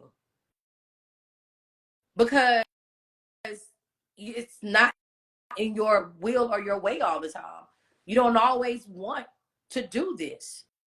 We grown. I know I'm going to talk about it in the Somebody's Wife. If you haven't signed up for the Somebody's Wife 20-day challenge, you need to. Because if you think this is good, it's about to get better. But even when it comes to sex, when it says your body and all of that stuff is not your body, that just doesn't mean sex. That means time. That means praying. Because the Proverbs 31 wife, I'm pretty sure she was sleepy some nights. I'm pretty sure she wanted to go to bed. I'm pretty sure she wanted rest. I'm sure she did. But there were some nights where she had to be up and she had to pray for that man. She had to cover that man. Because again, we're talking about biblical relationships. We're talking about biblical marriages set on biblical principles. So if you're being led by God, led by the Spirit when it comes to your husband, one of the things that you have to know, the link is in my bio. One of the things that you have to know is your ways and who you are, you sometimes can't do what you want to do. Not sometimes, all the time. Because you don't know a lot of, even though you're marrying somebody that's your friend, your best friend, somebody you communicate with, somebody you can be vulnerable with, men don't always talk. They got to map things out. They got to figure it out. They got to put, men got to put the pieces of the puzzle where they go before they even tell you that they got the puzzle to put together. And like I used to tell a lot of my clients, they'll call me, my married clients, Coach, he mad. He ain't saying nothing. You know, he not talking. The first thing that you want to do when a man ain't talking, you want to stop. I don't know why people want to stop giving sex as a means of a punishment. You don't know what's going on with that man. And it's okay to ask him, is everything okay? Do you need to talk? What's going on with you? No, the real you. Not the you that people see, the you that's inside of you. And he may not say nothing. He may give you an easy answer, an easy way out. Guess what you do? You go to God and you pray. Because he may be silent the whole day. He may be silent. He may be silent the whole day. And then guess what? You pray. A lot of times people don't pray. First thing people want to do is go off. You go off and now you're having a whole argument. Whoa, whoa, whoa. We blessed by the best. We blessed by the best. It's about to be litty in here. My goodness. Listen, you got me all out of sorts. I ain't even supposed to be showing my face online until I Monday. know. You I know. giving a marriage masterclass tonight. I don't listen, I'm trying to watch the game. Why are you interrupting me? I just came to just check it out, support a little bit. Oh no. It's faith in football for the fellas. Oh, you know You know what? what I'm saying? That's Like, come on. 100% I'm my trying bad. You need to go back to watch and the watch the game. Our game. Lions playing tonight. I'm trying to get revved up. Okay, well, guess what? We just need you to say something to the people and go back and watch your game because that's important. There's too many games on right now. We trying to watch the game, but I see it ain't a game. You know, when you be spitting, when you be dropping gems and jewels, I mean, golly. We got the man with the tools now. We got the man with the tools now. We got the man with the You got tools the now. jewels, I got the tools. There it Yeah, is. yeah. Come on, let's go. Team up. We're gonna win this game then. We're gonna help them win the game. How about Oh my that? goodness. So I did a video today talking about a wife, you know, Yeah. cooking, cleaning, doing all these things. And just basically letting people know that as a wife, these are duties. If you're talking about a biblical wife, if you want a man to protect, to provide, to be there for you, you can't just have the label of a wife. You have to operate as a wife too. Like, what man would want to go and work by the sweat of their brow every day, all day, and come home to a nasty Mm, house? Come home to a nasty spouse. yeah. Come home and try to figure out what they're going to eat. Come home and embrace you 5 minutes late. You know, I know it's snowing where y'all are. We don't have the Don't remind snow. me. You know, and you calling a snowstorm and she thinking that you leaving somebody's room or something. And you already frustrated. And so it's all about carrying yourself and having that poised position as wife. What do men say about that? I mean, you know, us as men, you know, we're not trying to be nagged, you know, especially when it is that we're doing the right thing, and you know, we doing as Kyrie Irving said, carrying wood, chopping water. You know, we focused on Mm, our focus, yeah. and so as a result of it, you know, I think a man is really, you know, like a boxer. He don't want to have to fight in the ring and in the corner too. You know, the corner is when he's at the house, or the corner is when he's on the phone. The corner is when he's chilling with you. No, he know he gonna get called the N word when he go out into the world. He know he gonna be seen as a pariah and a predator versus a provider and a protector. He know he's gonna get knocked down. He's gonna have to pick himself up, you know, on his day to day, on his grind. But you know, when he's Superman can't fly all day. He needs that safe space. He needs that soft spot to land. You know, he needs somebody who's gonna remind him that he's a champion. That you know he's a conquering king and he can go out and make it happen.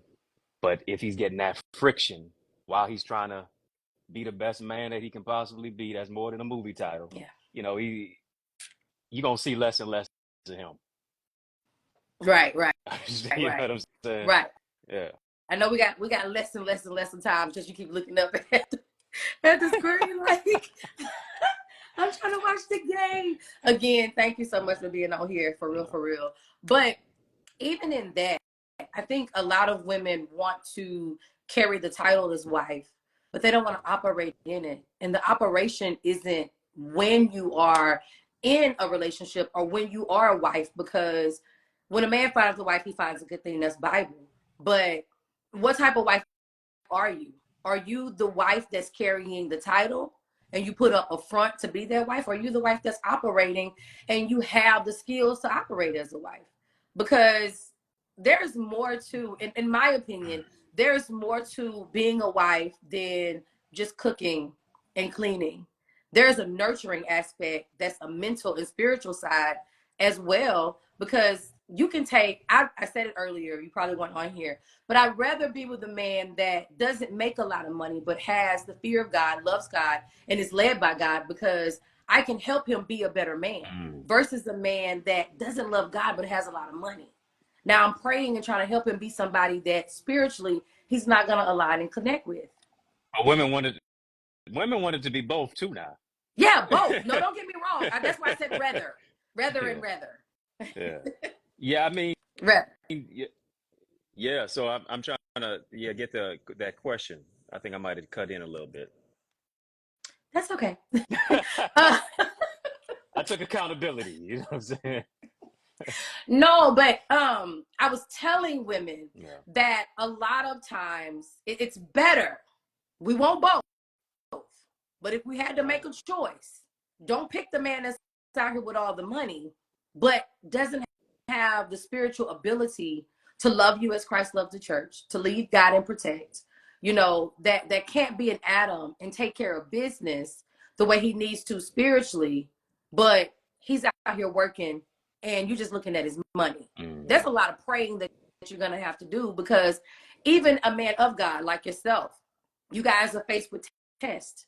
You guys are faced with temptation. You guys are faced with everything. And you have to pray through that. And a woman covering you is one thing. But then you take a man who is faced with that and can't even pray for himself, but you want to be a wife, you want to be a spiritual wife, marrying someone that you want to make spiritual. Mm-hmm.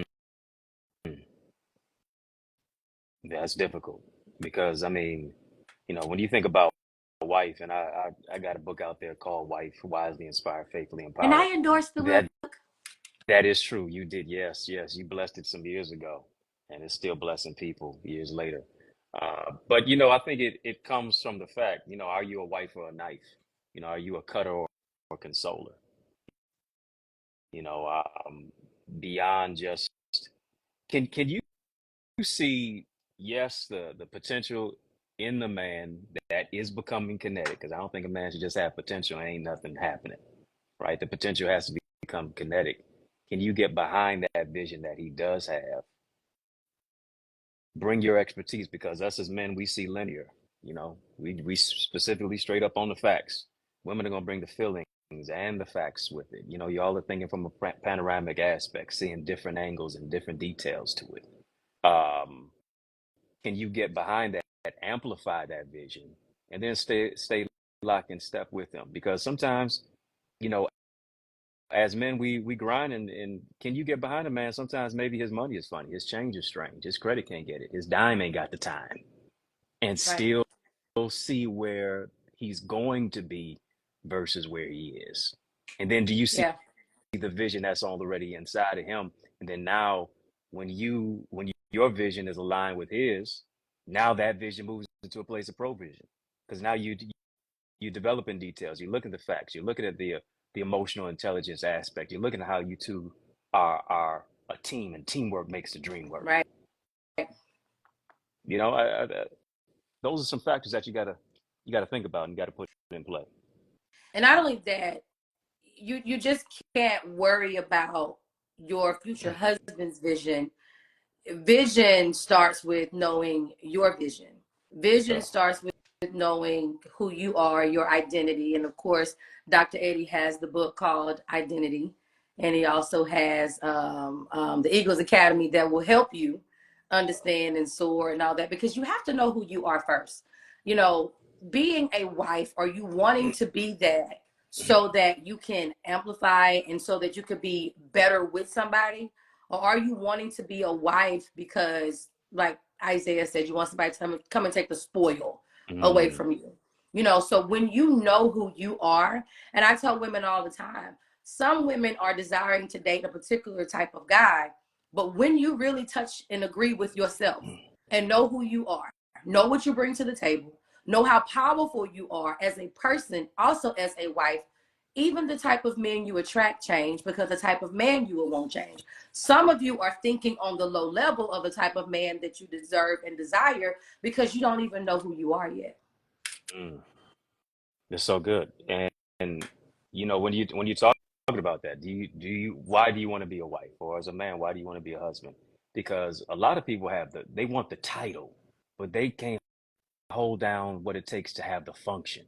Having a title without no function is going to strip you eventually of that title. And when you're thinking about marriage as a totality, marriage is a ministry, marriage is a merger, marriage is a mirror. Especially since it's a mirror, it's not only going to expose the beauty. I know we like the beauty of it cutting the cake. You like the beauty of it walking down the aisle. You like the beauty of it, you know, going on a vacay. You like the beauty of it, getting spoiled with a Birkin bag and all this stuff, getting trips to Dubai and Bali. But it's Yeah. also going to expose the ugly as well, because sometimes your attitude, sometimes your level of disposition, sometimes the fact that you don't want to sacrifice now becomes unveiled. Sometimes the fact that you got pain of the past that you have not healed from, because you can't fight what you don't face. You can't heal from what you won't deal with. And I think when we really, look at all of those particular aspects of it, we have to realize that marriage is a service business. You know, you can only be the customer for so long. Mm, You're gonna have to switch up, be the waiter or the waitress. right. You're gonna go out of business if you're not willing to serve.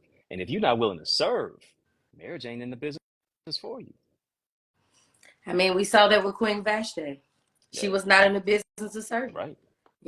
and she went out of business real quick. Yep. And there was somebody else there that was waiting to pick up, and it's Hmm. just so it's that's something even when it comes with communication, Right. knowing what that person wants, because we go into relationships sometimes thinking I'm going to give Hmm. this person this, or I'm going to give this person that. But what you are giving them is what you want to give them, and they haven't received anything. Right. Those 5 love languages does not mean that I know my love language, so I'm going to give a person my love language. Hmm. No, that love language is for them to give you your love language, and you have to know theirs.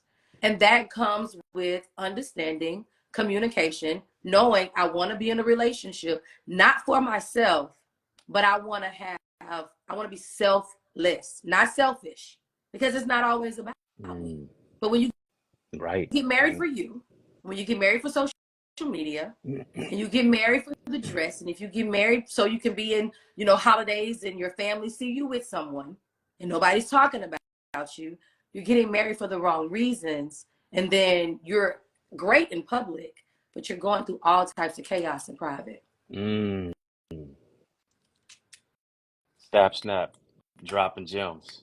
Cause you I'm just feeding off, listen, you right. I'm just feeding off of you. Listen, you right about it. Carrots without character is chaotic. You can have a big old ring, but it don't mean anything, if there's not any maturation or development. And a lot of times we're never successful in a relationship, much less a marriage, simply because we weren't even successful internally. We want the right one, but are we willing to become the right one for the right one?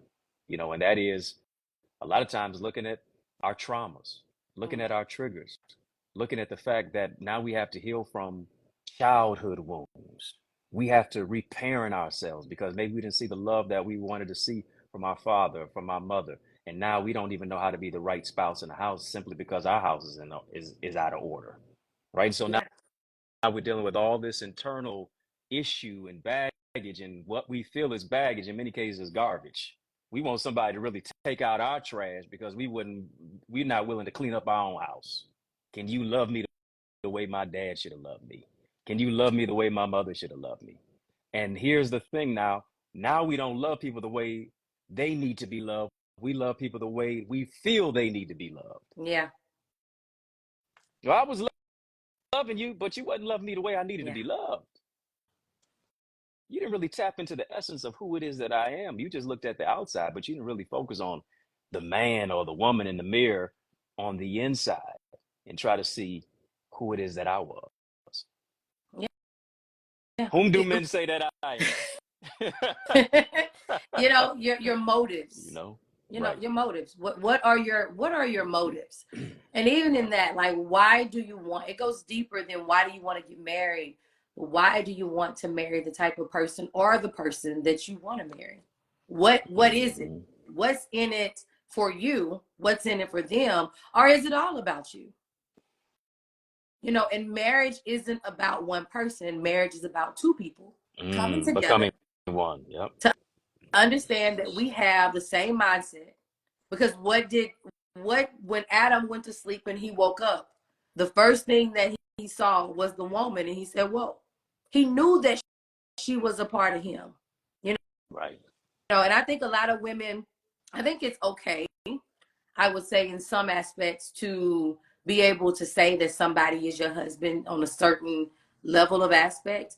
But that man needs to be able to see you and know, whoa, this is it. This is bone of my bone and flesh of my flesh. And a lot of women are more so operating in, that's my husband, and this man hasn't even found you.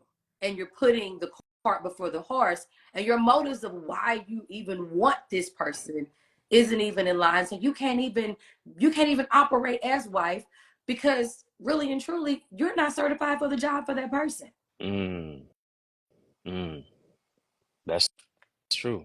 That's true. And I feel, RG, that we are a generation now who is more focused on the wedding than the marriage. You know, a wedding, okay, I got the divorce. Okay, I do this. Okay, that, whatever the case may be. This person got one, I want one. That person got a husband, I want a husband. That person got a wife, I want a wife. And we focus on marriage being a sprint when really it's a marathon. And as a result, I believe, we're choosing solely specifically out of preference and not just purpose. You can't really find a purpose partner if you have not first partnered with your purpose. And a lot of times we're trying to find our identity in other people. We're trying to find our identity in a relationship. We're trying to find our identity in a marriage, but we don't even know who we are. Now we believe somebody's going to complete us. Only God does that. The person shouldn't complete you. They should compliment you. And a compliment is more than saying, girl, those some bad heels. Bro, that's a bad suit. It should be a fit, right? Because I don't just need somebody just to be who's going to compliment me. I need a suitable fit for me. Just because they're attractive don't mean you're compatible. And until and so we gotta look in the deeper aspect of, purpose, development, identity. And I think when you don't know your identity, now you live from a level of insecurity. Mm-hmm. You could be the baddest one that he won't, but you still got the wandering eye, not him, because you wonder, is somebody catching his eye, and he ain't thinking about them. He focused on you. Yeah, you walk around like Leah. Right. with a wandering eye the whole time. You looking. See, Leah versus Rachel. Literally. Yes, literally. Literally. And you know what the sad part is that so many women add God to the equation when it's themselves. Wow.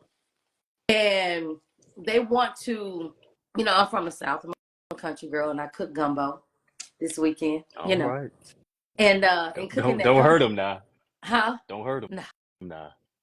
It was healthy too. We ain't used to that up here in the north. We ain't used to that up. Oh, yeah. We got good food. We in the deep. We going to Coney Island. You know what I'm saying? already know. So, it takes a lot of preparation. It takes a lot to cook that gumbo. And you just Mm. can't throw any old root in that gumbo. I mean, you really got to stir that thing up. When it comes to relationships, sometimes people think that they can just throw God in it and automatically get a gumbo. Wow. Wow.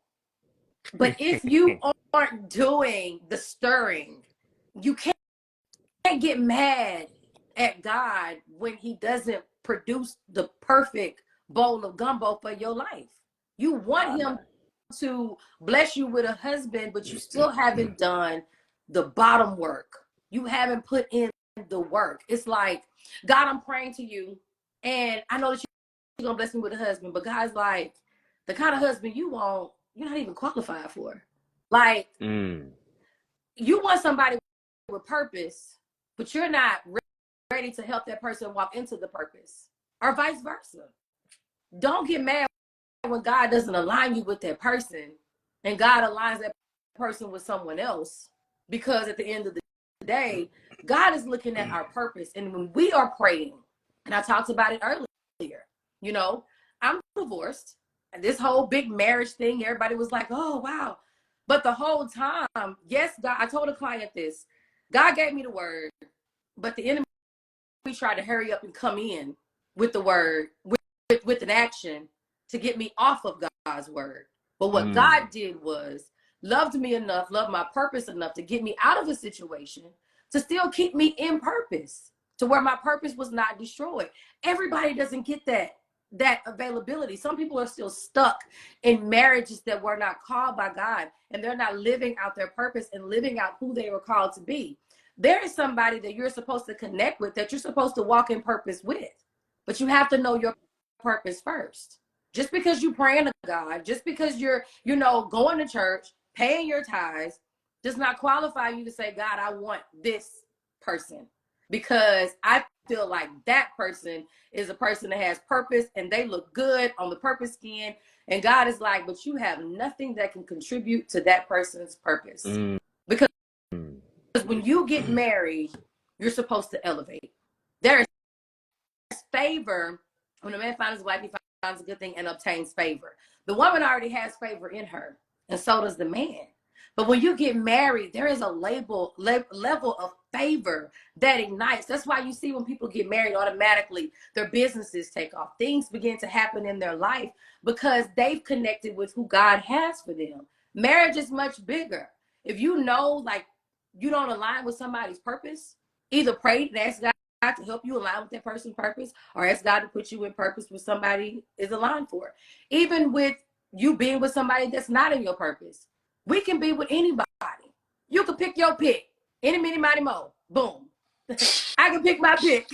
Any, mini, mighty, mo. Boom. But in picking that pick, is that person going to keep me where I am, take me lower than where I need to be? Are they going to ignite the favor of God over my life to where I'm living the life that I deserve, that desire of God, and he's opened up the windows of heaven and pouring out blessings that we don't have room enough to receive, and the elders are calling me blessed because of who I'm aligned with. And we don't, people don't even know why they want to be married, and they look at, oh, he looked like he's gonna be a good husband. Oh, she looked like she's gonna be a good wife. And you don't know, even no matter how much that person preach, speak in tongues, cast out demons, help the world, they still have a personable side of them that you got to make sure you're called to that too. So true. That's so true because, and you dropped a lot of good nuggets of knowledge. I had to keep up with It's you. no, no, no, no, no. Everybody know you. Everybody know how you working it.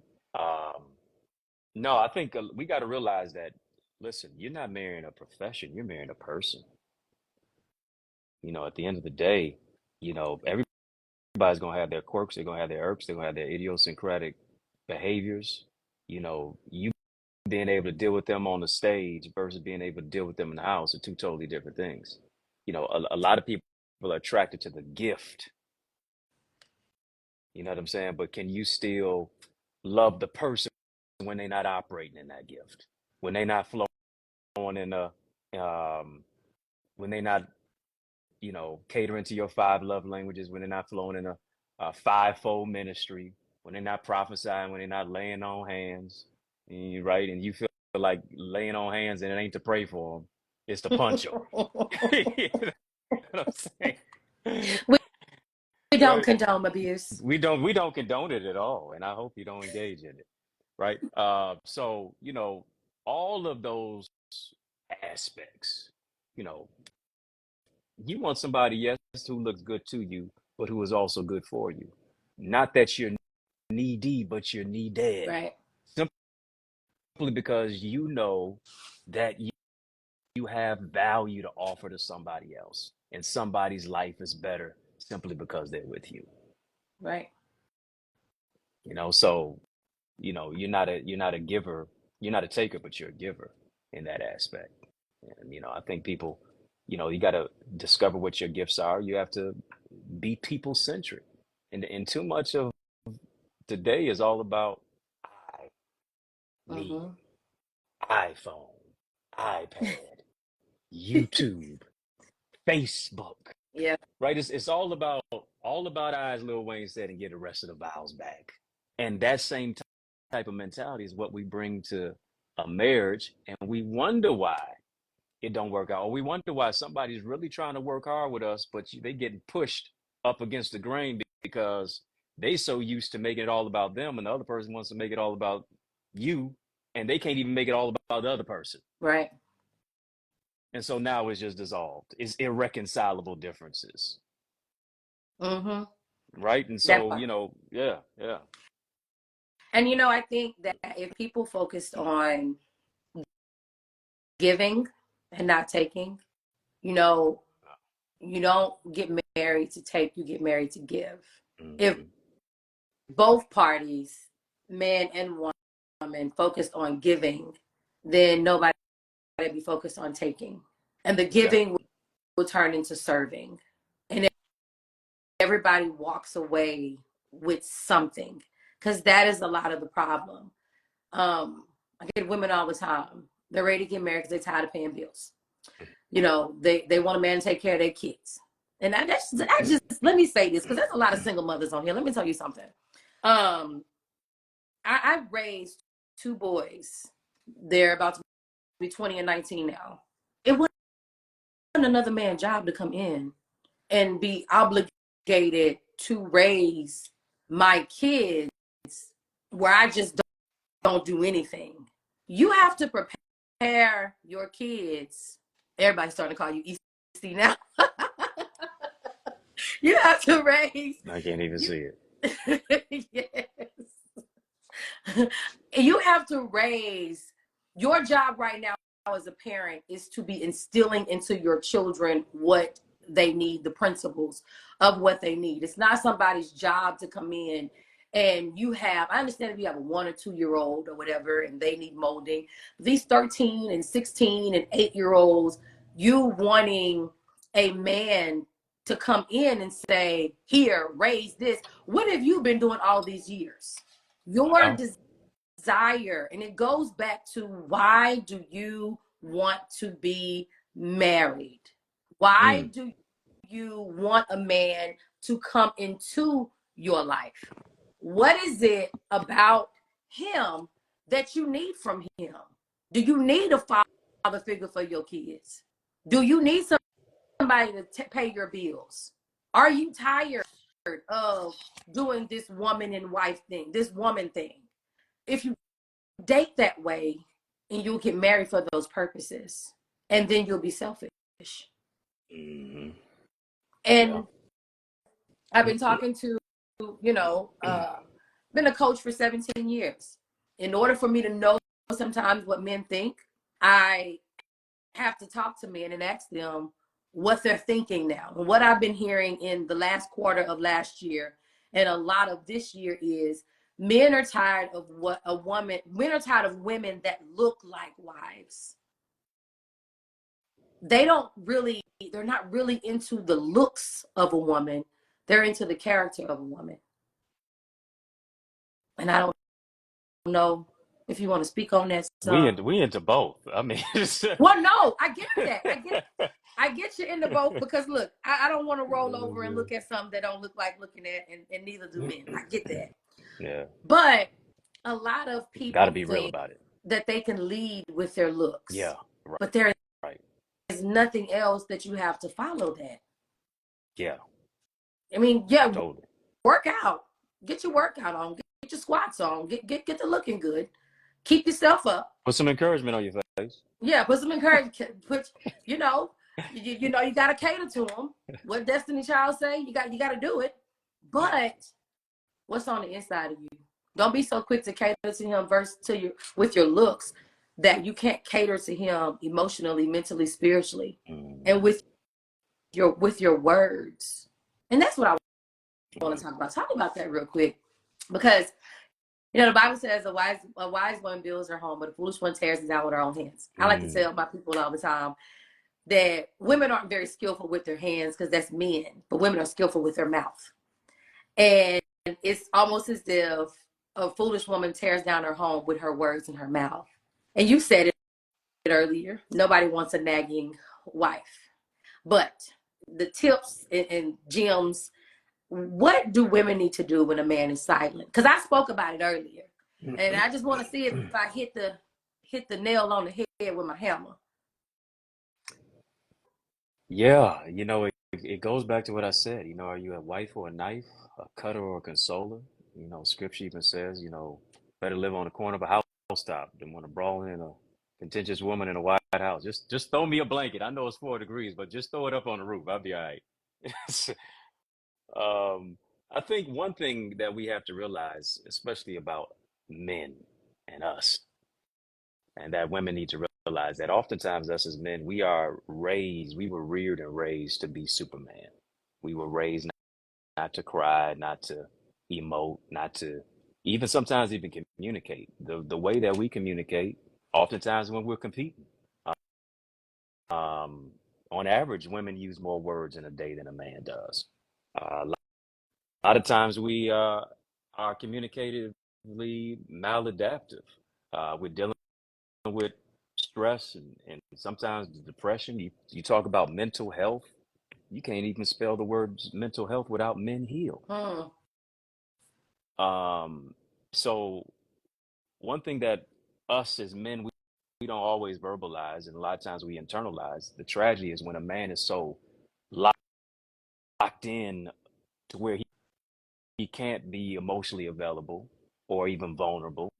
And I don't really know if women can really handle a man's vulnerability. That's for another conversation. It's for another conversation. Um, because you're so used to a man being strong as well. So if a man Mm-hmm. may shed a tear, if a man may express something that he's been dealing with, you may say, "Phew, you're supposed to be my protector, and I got to protect you." That's for another conversation. But us as men, we're more like Clark Kent than Superman. We're more like T'Challa than Black Panther. We're more like David Banner than the Hulk. We have this caricature, but the essence of our character, sometimes the hurting boy, sometimes the boy who was not loved and raised and affirmed the right way. So I think when it comes to that, when a man does not express himself in that way, or he's quiet, and sometimes when a man is going through something, this is what you hear: absolutely nothing. I Mm-hmm. think you have to give him a little space and place to not beat him over the head with, "What's wrong? Did I do something? Is everything all right? Do you not love me? Am I not wearing the skirt that you like today? Did I not cook your meal the right way?" And he's thinking to himself, "Girl, if only you knew. I ain't even think about none of that." Right? Sometimes you gotta let a man retreat into his man cave. You gotta let a man have a little space, because us as men, we create and we think alone. We don't always do that around everybody else. And so a lot of times us as men have to have our specific space and place to be able just to think, to process. We're going to come back. We're going to take a little time, 24 hours, whatever the case may be, think about it, and then talk to you about it as well. So a man being quiet doesn't necessarily mean that you did something wrong or there's something that's inadequate within you. Sometimes for him to think and for him to process, he has to pull away. He's not pulling away from you, he's pulling away so that he can hear, so that he can check himself, so that he can see what is going on in his life. So, I think that's what it boils down to. He's got to connect with himself so that he can connect with you. Think about this. Adam was not created with Right. you. Eve ain't come on the scene till Adam had everything in place. Adam had to have a purpose, a place, God's presence, and power, not to dominate you, but to dominate his space. As men, we're used to being isolated. So let us have a little time to be reclusive, but we're gonna reconnect. Right. And that's where your wisdom comes in, ladies. That's where wisdom comes in, to where you are slow to speak and quick to listen, but sometimes listening just doesn't mean you listen with your ears. You also listen with your eyes. I even talked about it. You can know who a person is and know that person is supposed to be your spouse, but that doesn't mean you have to get married right then. There are so many things that you have to learn about each other, understand about each other. And that learning and understanding says, I need to understand his silence. I need to understand when he needs me to act, when he needs me to speak, and when he needs me to pray. But if you are marrying for you, if you're marrying for your biological clock, if you're marrying for people in your church, if you're marrying for your family, you're not ready to pay attention to the things that a man will need. You're just ready to pay attention to your needs. And he goes neglected. And so slowly, he doesn't come home. He Mhm. says, you know what? I'm just going to sit in the car and I'm going to think in the car because I can't think at home. It's always a problem. Man goes through a lot of chaos in the world. When he comes home, it needs to be a safe space. It needs to be a place of peace. Even when it comes to communication, everything is not, as soon as you hit the door, he doesn't want to hear about the problems that's happening in the home. He needs to detox the toxicity that he has dealt with in the world. And sometimes it causes them to shut down when they can't unleash and detox the toxicity of the world. Understanding a man's silence is more important than, to me, cooking and cleaning when it comes to a woman. Because like you said, his mind that's the place where he's getting ready to move that family from one space to another place. Mhm. And we block him from being able to think, because every time we have something to say, every time we want to, cut them off and cut it up and be heard. Women are so big on, I want to be heard. I want to be heard. Well, it doesn't mean that he's not hearing you, but he's trying to hear God. And it's more important for him to hear God than to hear you, because if you want a man that loves you as Christ loves the church, if you want a man that's going to lead and guide you and direct you the way of God, he has to have some silence and some time to be able to hear God.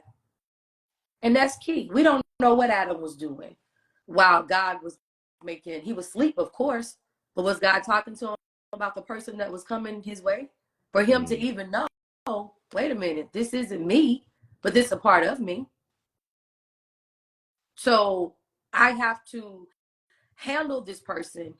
Even when God had Adam doing all the work, God was preparing him. Just like now. Now is the time to be praying for your future husband, because God is preparing him. Just like God is preparing you. And the best way to prepare for someone is to prepare for them in the spirit. It's not always about being seen. It's not always about trying to be the loudest one in the room. It's not always about trying to, because we as women, we do that sometimes. We want to be seen. We want to be, we want the pick me look. But Mm. when we are silent and we are praying, it allows that man to hear from God, to be able to be led and aligned the way he needs to. And work on yourself. Because some of you, your communication skills are off. Some of you have jobs that require you to have authority. So you might talk to a man like he's your child and he's not. I don't care how much money you make. I don't care what you do in life, how powerful you are in life. It is not your job to lead your husband. You are not equal to him. You are his help meet. He is the person that is running the home. My I'm Somebody's Wife challenge that starts tomorrow. There's an ebook that comes with that called The The Wife feminists Check-In. gonna get mad at you for saying that. They g- they gonna start marching all over your IG saying that. You know how society is. Yes, yes, yes. What? Women, dude, when's the women's equal march? When is that coming? They're gonna be mad at you for that one. I'm telling you for real. One of the things that I talked about in that ebook You was, be all right. You got an RG high. and do I really do. That's another story. That's another I story. just got to find out what your emoji is. You know, Beyonce got the B. I got to find out what your. You Maybe know, it's the glasses. I don't yeah, know. No. some glasses, right? That's another story. But can you equally put in? I made an example earlier before you came on, and I talked about, I just sold my house, so a roof, fixing a roof. Sometimes the insurance company does not allow you to cover the roof and the insurance. The average roof is $12,000 to fix. Mm. If this man is already working by the sweat of his brow, paying all the bills, make sure things are in the house, and you have money and you're working too, and this man says, the insurance company says, you guys are going to pay for this roof $12,000, and you just decide, well, you know what, baby, I'm going to go half with you. I'm going to pay $12,000 for the roof. I mean, $6,000 for the roof. So in that, there's a decision that has to be made on what type of material, what type of roof you guys are going to get. What type of person are you?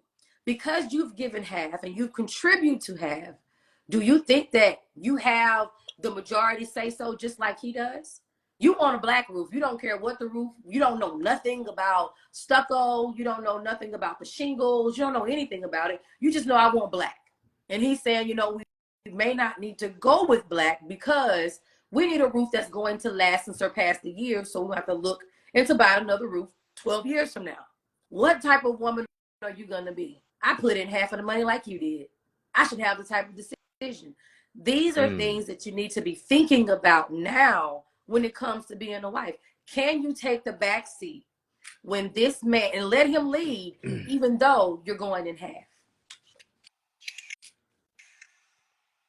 Because by right, it's your money too. Uh-oh. Can you let him have 50-50. say so? Huh? I said, uh-oh, 50-50 Uh, combo. the only thing is 50-50 is prayers. We Mhm. no, but seriously, seriously though, like, you have to be able to let a man lead and let a man take on that 100% of knowing the decision that he's gonna make is not a decision based off of who financially put in, but it's a decision based off of what's gonna help our house stay away from the rain. And we're talking about that on the materialistic side, but that also goes on the spiritual aspect as well. Decisions and things that God wants him to make on behalf of the family. Mhm. You got a praying life, he got a praying life. Are you gonna allow him to sit back? You could be the prophetess and he could be the deacon. Because Yeah, right. you feel like God is Yeah. giving you the word, you gotta go with your word. You Mhm. still gotta let that man lead. And that's what a lot of women have a hard time doing. That's true. And I mean, society has changed to where, a lot of women are earning men. A lot of women are in positions of power. They have more education. And so, they're used to wearing the S on their chest at the job, or not even at the job. They the business owner. You know what I'm saying? Fortune 500. And so when you come home, are you able to take off that cape and actually be a consoler? Are you able to take off that leadership role and be led? That's a fine balance. That's a fine balance. And in many cases, it's probably more challenging than it is easy to say or do. And that's where, Um, Not saying that you can't be feminine in a position of power or being a supervisor, being a CEO, but are you able to translate that type of femininity, that touch, that nurturing nature that you have, not just onto your children, but actually onto that man? Yeah.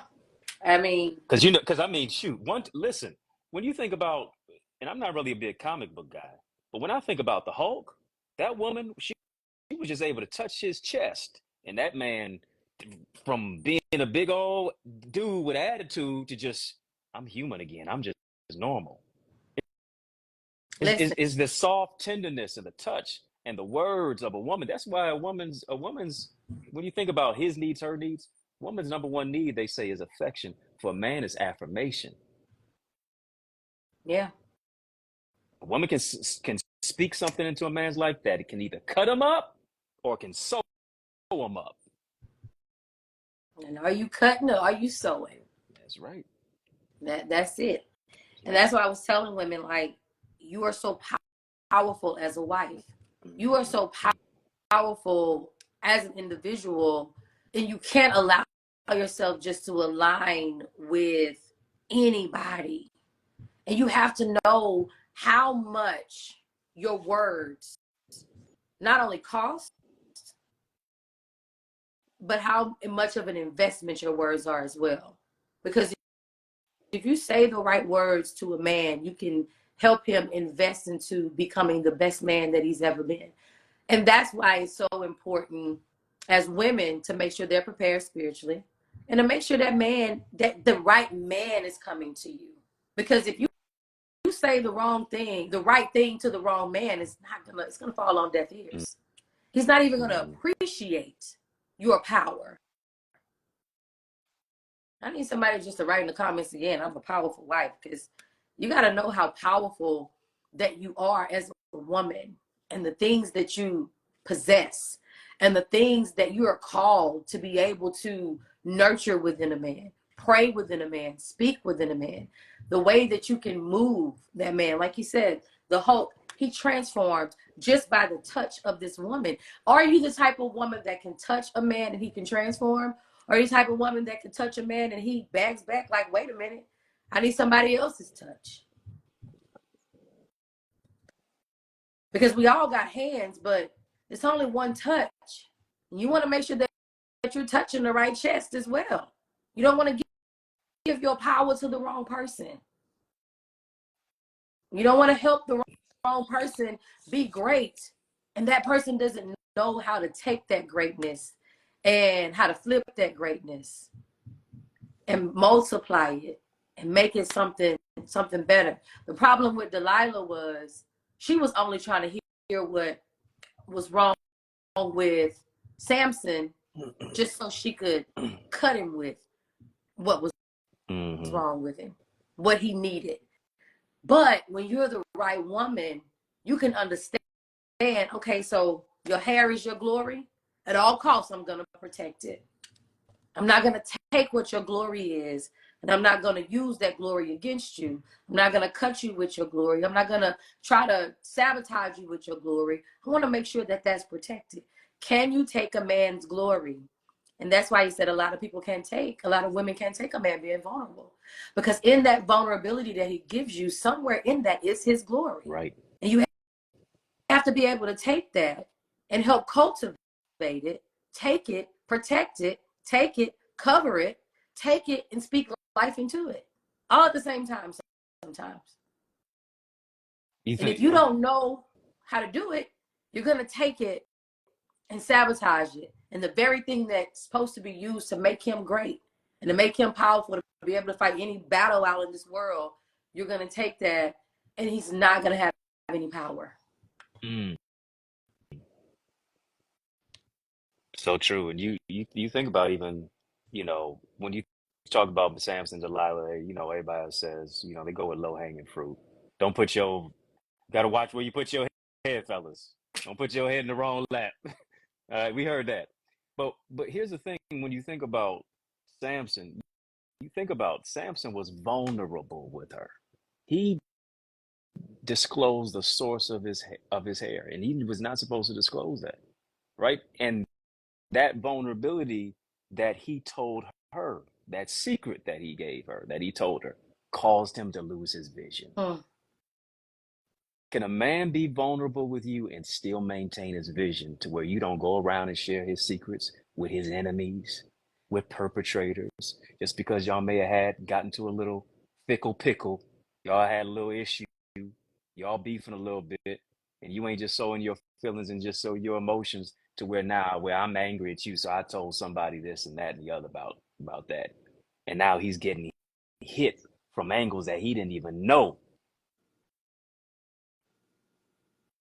Will my vulnerability cost me my vision?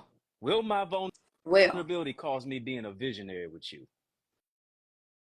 And that's what I love about these conversations with you, is because in the midst of all these podcasts and all this, you know, he say, she say stuff and these gender wars, you ain't beating up on women or men. I ain't beating up on women or men. We're actually having critical, courageous conversations about the reality of relationships and marriage. Right. It ain't gonna be no easy thing. Two becoming one is friction. Yes. I wasn't raised to be with you. You wasn't raised to be with me. Yeah. We trying to work this thing out, right? And so, and heal all of, as much as we can, of our traumas, right? Because wholeness, sometimes wholeness is not episodic. Wholeness is a journey. And sometimes I'm more healed because you're healed, and you love me through what I go through better than I am on my own. Right? I'm a movement by myself. I'm sure you could. I know you could say the same for you. Yeah. I'm a force when we together. Exactly. The person ought to make me better. Yeah. You know, so. Well, I thought you was gonna keep on going because that was good. Listen, that was good. That was good because Selah, think on these things.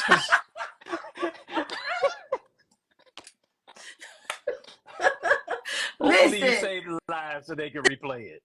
Listen, if you saved a life, it'll save some lives. Save some lives, yeah. Look, I'm gonna have to save it and send it to you so we can put it on YouTube. Right. Hey, there you go. For sure. There you go. Just run them streams up. Right, but that's another thing. Like it goes back. Like, you know, we've been trying to help people and motivate them and put them in a space to where they're prepared and have understanding. It's been almost 10 years. It's been a little minute. Yeah. Now, these podcasters, so many people, you know, I took a 2-year break. I took a 2-year break from coaching and everything. Gave you guys replays of 2016. And it's still relevant. It's still relevant, though. It's still relevant. Put one up the other day. Put one up last night, to be exact. But a lot of people now are giving it homegirl and homeboy advice. And it's not advice that's actually helping people better themselves. You know, and it may not be the advice that somebody needs, but it stimulates their mental intellect to where they want to go and they want to prepare themselves to be the advice that they'll need later on. So like these conversations, you know, always will be amazing with you because we are at a place to where we just want to see people happy. Like, we ain't trying to take nothing, we're trying to give. We're trying to give knowledge. We're trying to give encouragement, tools, solutions, you know, to be able to help people go from one dimension to the next dimension and to realize that let me check myself because I want to live the best life on earth that God has positioned for me to live. Like you go to school, you get your degree, you're working in your field of life. You're doing everything you want to do in life and making yourself happy and helping people.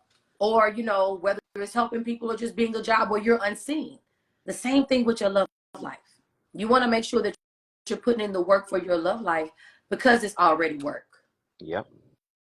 You got to clock in every single day of marriage. And like you said, you're being with somebody that you were not brought up with, that you know, but you know nothing about until you get into the thick of it. But those skills that you do for yourself before you align yourself with somebody, that's important. The more you love yourself, understand yourself, date yourself, take yourself out, spend time with yourself. Just because you're alone, you're not lonely. You're dancing Come with on. God.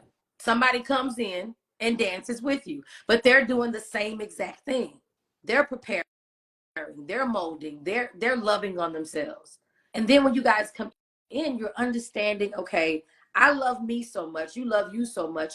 I'm not looking for you to help validate my love for me because I already have it. Mm, So since I'm not mm. looking to validate, I'm not looking for you to validate my love. Now I can love you the way you need to be loved because all of my attention is now on what I need to give you instead of what I need. Some people are loving on survival. Wow.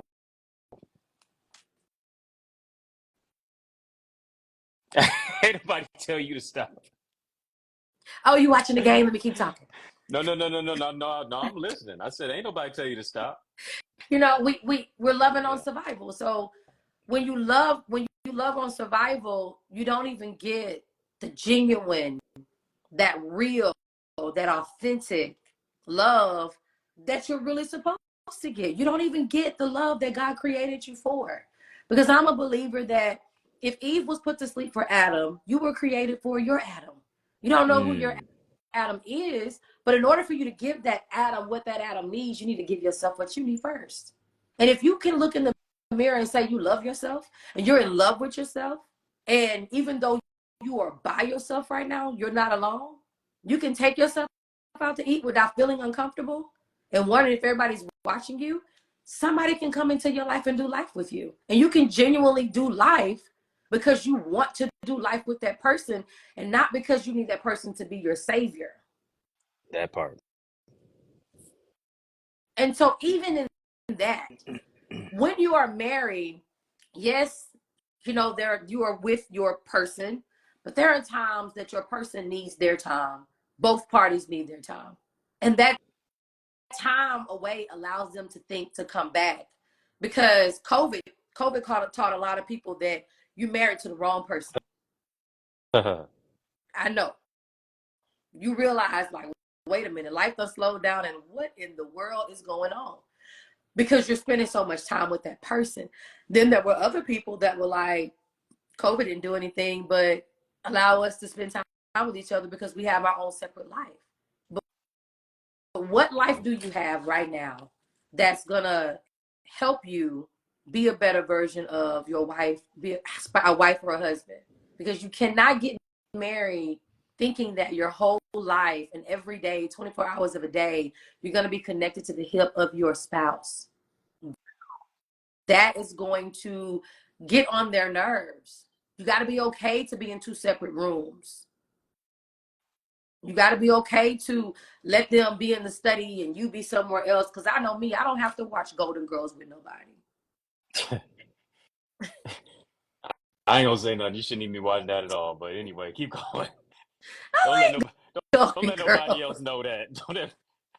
Let nobody else know I like that Golden one. Girls.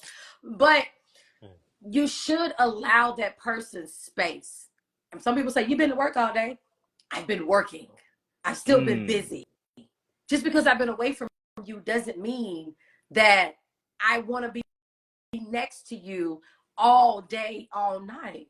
You got to be able, even throughout the day, give each other space. A lot of people ain't ready for that. it's true. They think, oh, you It's true. home now. You know, you got dinner, you eat dinner together, you do those things together, but you both need to prepare yourselves for.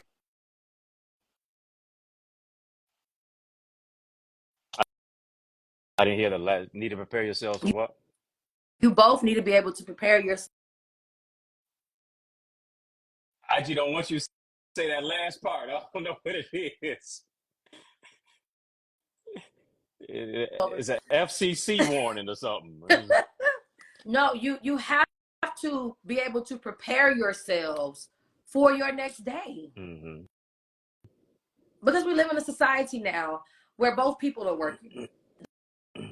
Despite, let's talk about that too, because we're in this whole world of people thinking things are 50-50. Things are, a man's supposed to provide, protect, biblical things. What are your thoughts on how does a house go? Does a couple sit and they say they go half on the bills? Does a man take care of the bills? Does a man pay certain bills and woman pay the other bills? Like, what is the structure from a man's point of view on how a house should go? I think, as a man, I think what he has to do, I think every man needs to be a leader in that regard. And, you step into a marriage, you got to realize that you got to be the priest of the home. You got to be a provider and definitely a protector. So I believe every man's MO should be to be a provider 100%. That's what, if is he capable of being it? I don't know. I can't speak for every man. Right. But that should be what he aspires to do, whether that's his work, whether that's his grind, whether that's him developing projects, whether that's him selling something online, whether that's whatever he's doing in the community, legally, of course, you know, to take his household higher. That should be his aspiration. So, and to a certain degree, maybe you could argue, listen, if you're not in that specific space and place financially, should you even step into that role? I've talked to some mentors of mine who say, listen, man, my wife was holding me down. I ain't have it all financially, but she stuck with me. She encouraged me. She helped foot the bills and stuff like that. Um, and now we live in the lifestyle that we wanted to live. But she saw something in me that I didn't necessarily see in myself, and I was able to level my game up. That's key. Yeah. That's key right there, because we as women have to understand that when you go into this, you go into looking for a protector, a provider, but also you have to know the purpose of a person. You got to be able to see that person's vision past them. But that comes with your relationship with God. That comes with your wisdom. That comes with your prayer life to be able to see, okay, I'm not just looking at potential, but I'm looking at purpose. A lot of us get with men that have potential and we front and invest in their potential and it never births purpose. Or you front his potential and then he goes and he creates purpose with someone else. And you're like, I helped him and now he's with somebody else, because you didn't really see the purpose in this man. You only saw the potential in this man. And when you see the purpose in this man, you can understand that I know you may not be where you want to be, but I see where God is taking you. So since I see where God is taking you, what do I need to do to help contribute to get you to point A to point Z? I know that you're here at this moment right now. That's why communication is so real. That's why having vulnerable conversations is so real. And it's not a fast track of let me hurry up and get married. These are things you need to be discussing. What are their goals? What are their desires? Because what their goals are, they may need your help in those goals. But is it somebody that's going to get to their goal and going to leave you? Right. That's where prayer comes in at. That's where your relationship with discernment comes in at. That's where knowledge and understanding comes in at. And if you don't have those things, you'll find yourself fronting someone potential and not fronting their purpose.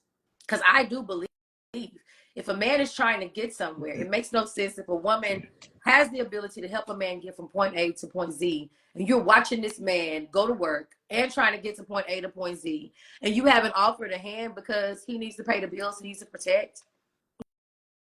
That in itself says, you're not even doing him a service by being a helpmeet. A help meets mean I gotta meet you in every area that you are. Are you down spiritually? Let me meet you there and cover you when you can't cover Mm-hmm. yourself. Are you down Mm-hmm. financially? Well, you've been paying all these bills. I got all this money in the account in the bank. Well, let me take care of some stuff. Does everything have to be on his dime and on his time? Can we do a But poll right quick? uh-huh. Can we do a poll Yeah. right quick? Here's the poll. Ladies, do you want your husband to pay 100% of the bills? Put 100. If you say, listen, I'm cool with him, I'm cool with going 50-50, put 50. Yeah, let's do it again. Ladies, you want your husband to pay 100% of the bills? Drop 100. You know what a 100 emoji is. Drop that. You say, Uh-oh, listen, I'm we cool. get some hundreds over here on TikTok. Oh yeah, okay. I ain't seen nobody post nothing. Okay. If you say I'm cool with him going 50, I'm cool with going 50-50. It would be nice if he went 100, but I'm cool going 50-50. Drop it. Ain't no judgment. Judgment free zone. I ain't got a law degree, so I don't judge. Me neither, so you're good. You know what I'm saying? It's what you want. Kenya said I'm Can okay you say with I'm like like 75. 75? It's real. It's real. It's real. She You said, better be me real. 3/4 of the way. I mean, I mean, I want him to, but I that's a will. But real answer, man. Yeah, you can answer it any old kind of way, huh? The challenge is in Somebody said my bio. SS said 80-20. Miss Mamie. Hey, she said 50.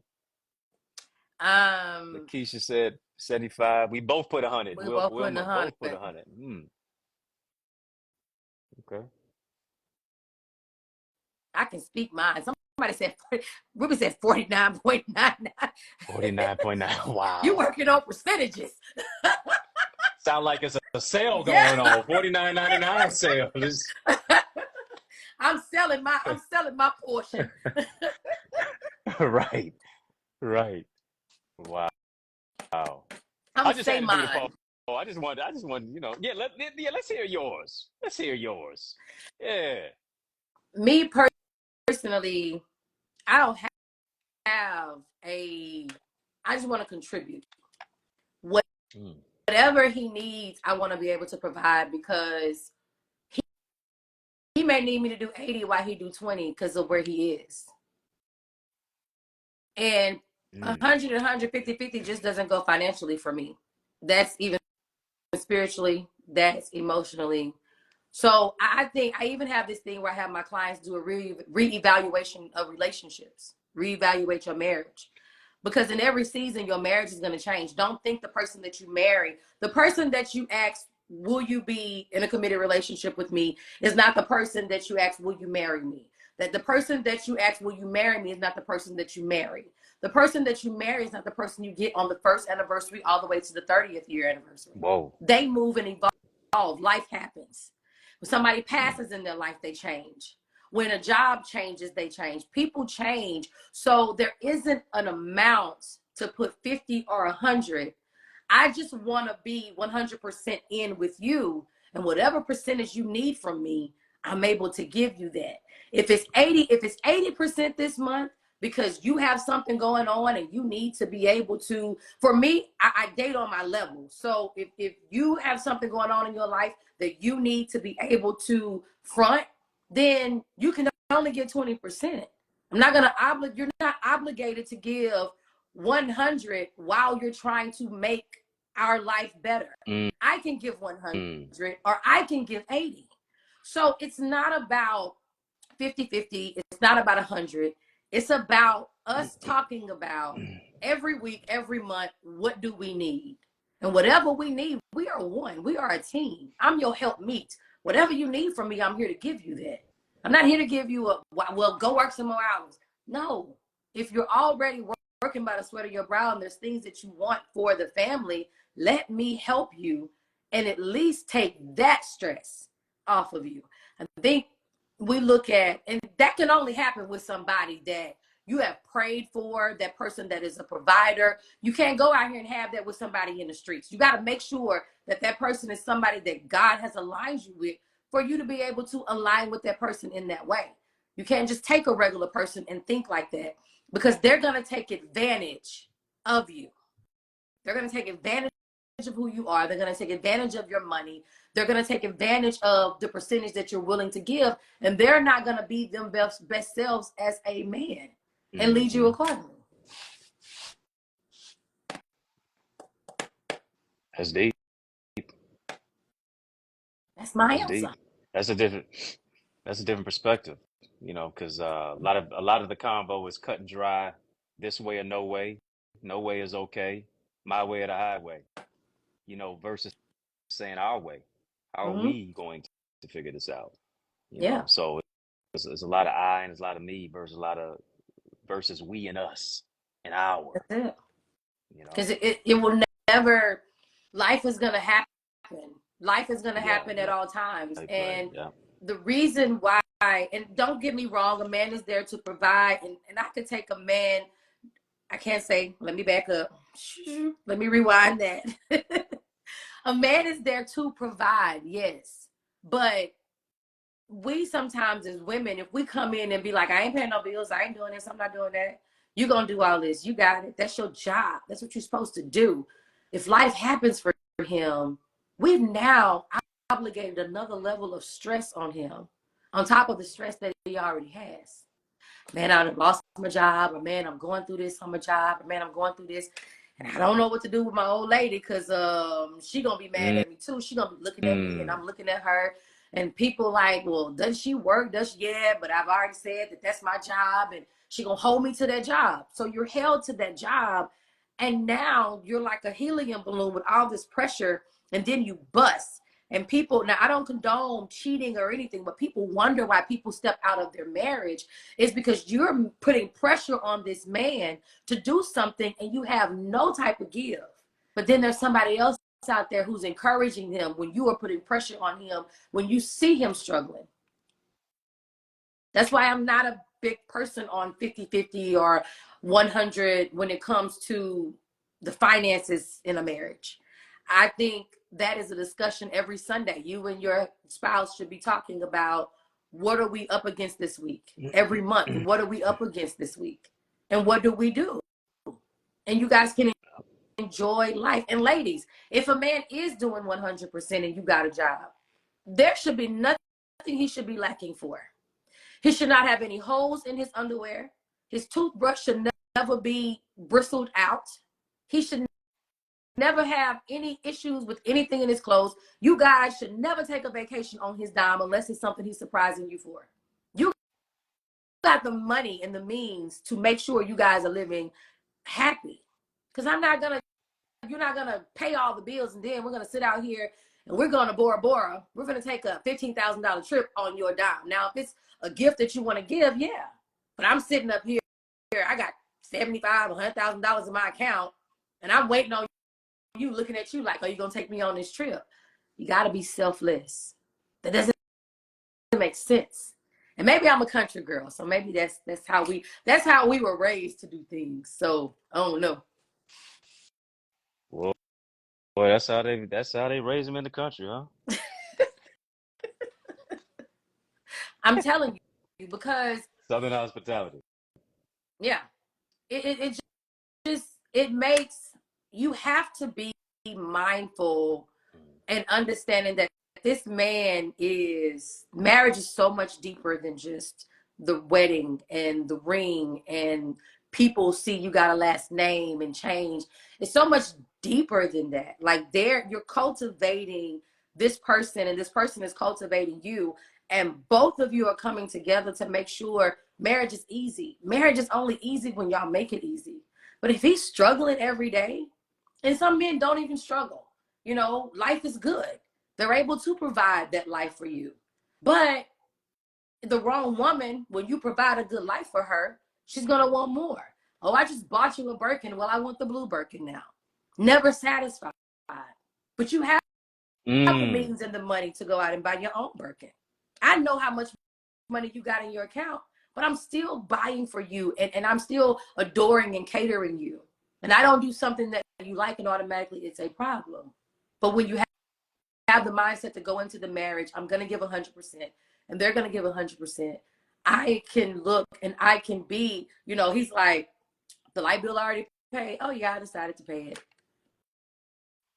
Things like that can happen whenever you go in with 100 instead of here go this light bill. And he just had a conversation about whether it's something that happened in his family, whether it's something that happened on his job, something that happened in his business, something that he's trying to do or buy. He may be wanting to, money may be great, but he may be wanting to invest in another property. And he just put $50,000 into something, and you want to, as soon as he done wrote a check for $50,000, you want to give him a $500 light bill knowing you had it. But he's investing to make you guys better. That's a slap in the face to me, personally. To watch a man just work by the sweat of his brows, like to that extent, and to not be sovereign and be like, okay, what can I do?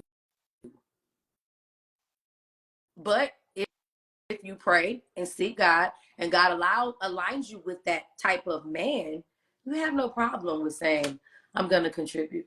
So that's why Kenya came with the 75. Because it's like, oh, okay. That's why we got the percentages, and some people have this.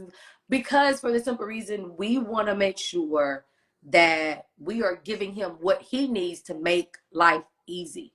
Call me country, call me Southern, but women, you being wives, you are positioned here to help make life easy for that man. His peace, his corner man, his umbrella in a storm, all those things.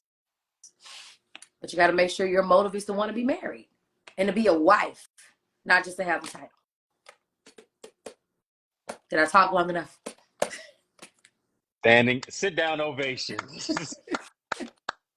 No, this is good. I mean, too many people have that mentality of what's yours is mine, what's mine is mine.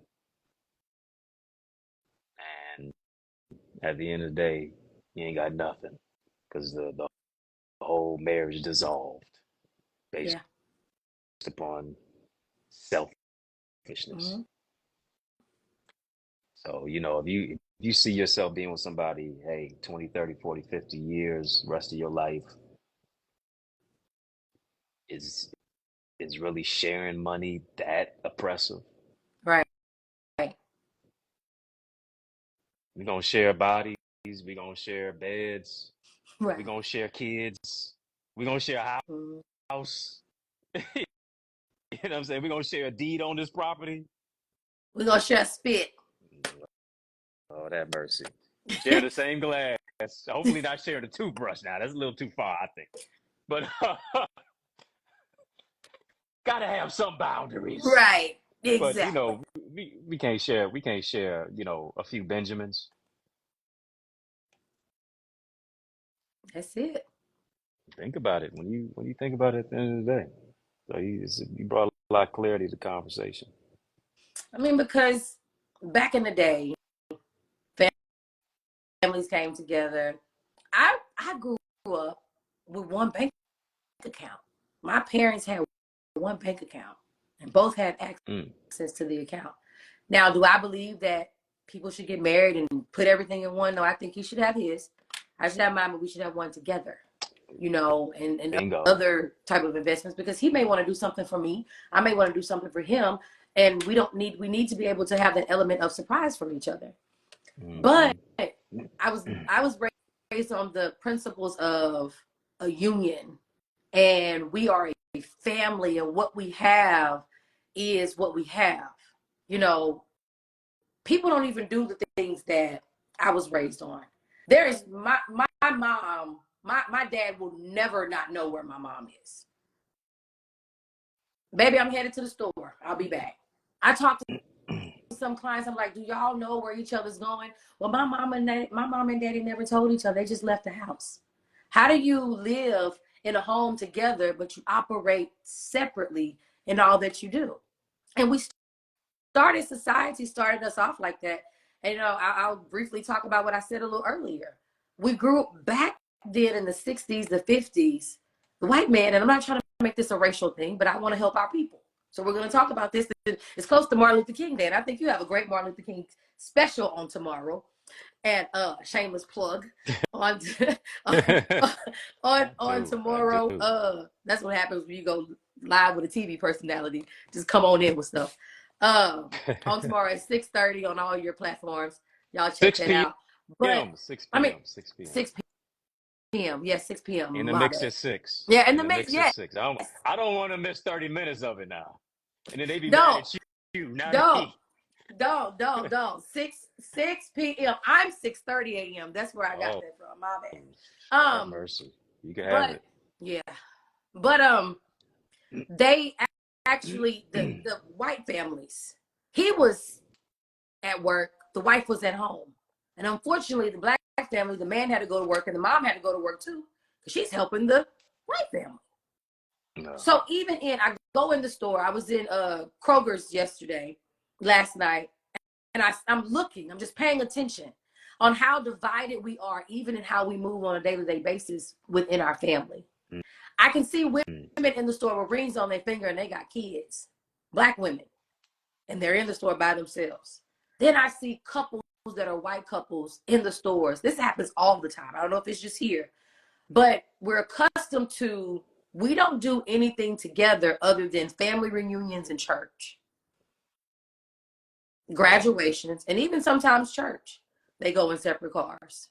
We have to get the mindset that we are moving as a unit. Yes, in the mix at 6 p.m. Eastern Standard, 5 my time.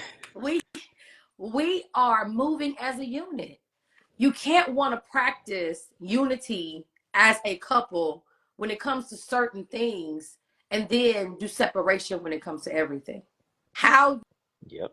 what's in you is going to come out. And if you're always practicing mine, yours, then when it really comes to the marriage, it's my marriage, your marriage, instead of our marriage. Mm-hmm. And so again, people want the title, but they don't want to operate in it. Yep. Title with no function leads to dysfunction. Very much so. Yeah.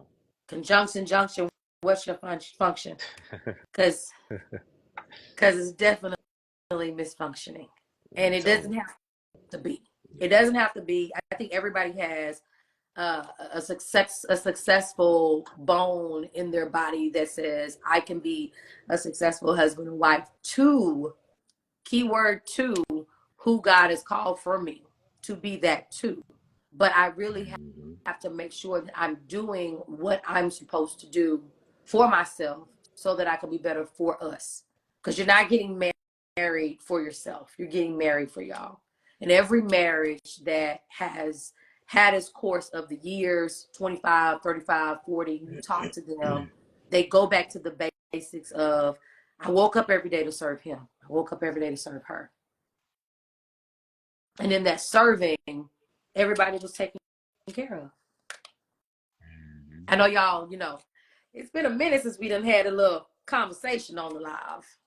Yeah, it's been long overdue, but of course it never disappoints, you know.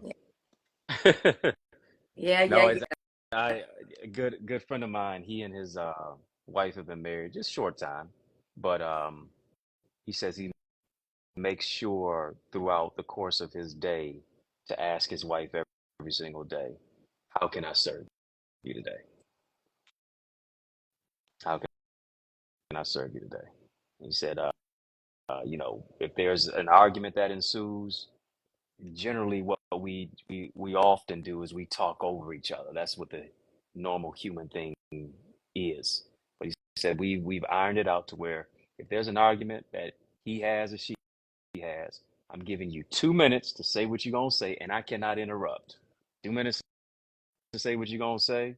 You speak your piece, and then it's 2 minutes for me to say what I'm gonna say. I'm gonna speak my piece, and then we're gonna come to a conclusion without an argument.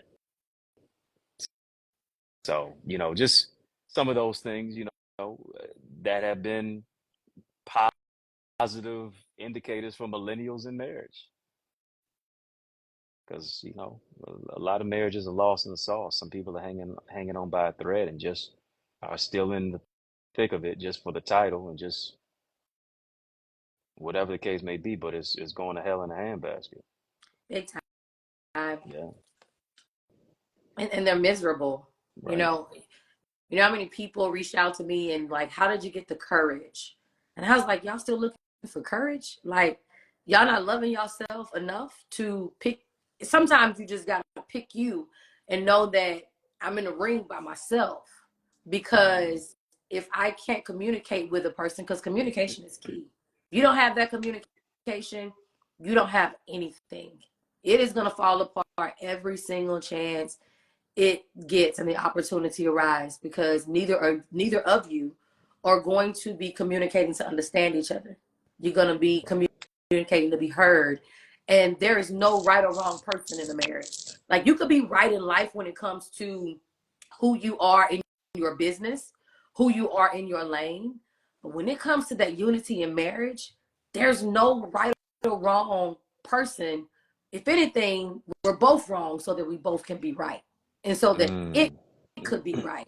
You never go into it thinking, oh, I'm going to win this argument. This is not a competition.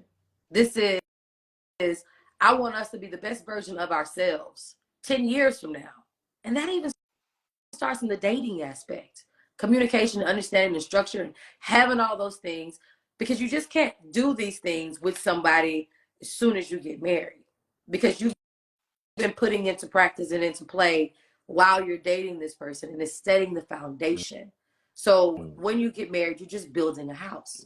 And if your dating is non-verbal, is non-existent, non-understanding, all of those things, then when you get, I don't know how you make it to that marriage, but you make it, what kind of house do you have? yeah. And you got to be able to build it and understand, I'm not building this for me, I'm building this for us. And then you bring kids into the equation, because that's what's really important. When you have kids, your kids are going to be brought up the way you guys are moving within that marriage. Hmm. That's how generational curses and generational characteristics and behaviors come about. They're doing what mom and daddy do. That's it. That's it. You know, Listen, we I'm gonna get out of here on this because my Lions are playing now. The game's about to start. I gotta check this out. listen. We're all about to I ain't get even up supposed out to of be here. on live right now. I gotta check the game out. You you Hopefully you'll know give I'm me a very reprieve on appreciative. that one. You know I'm very appreciative. But we're gonna get out of here, y'all. Make sure y'all follow Dr. Eddie. Make sure y'all follow him. Make sure you're on his YouTube.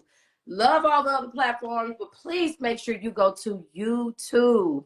That's the best way you can be valuable. Go to his YouTube so we can get those numbers up, and everything, and we can support him on his Mix at 6 Central Eastern Standard Time.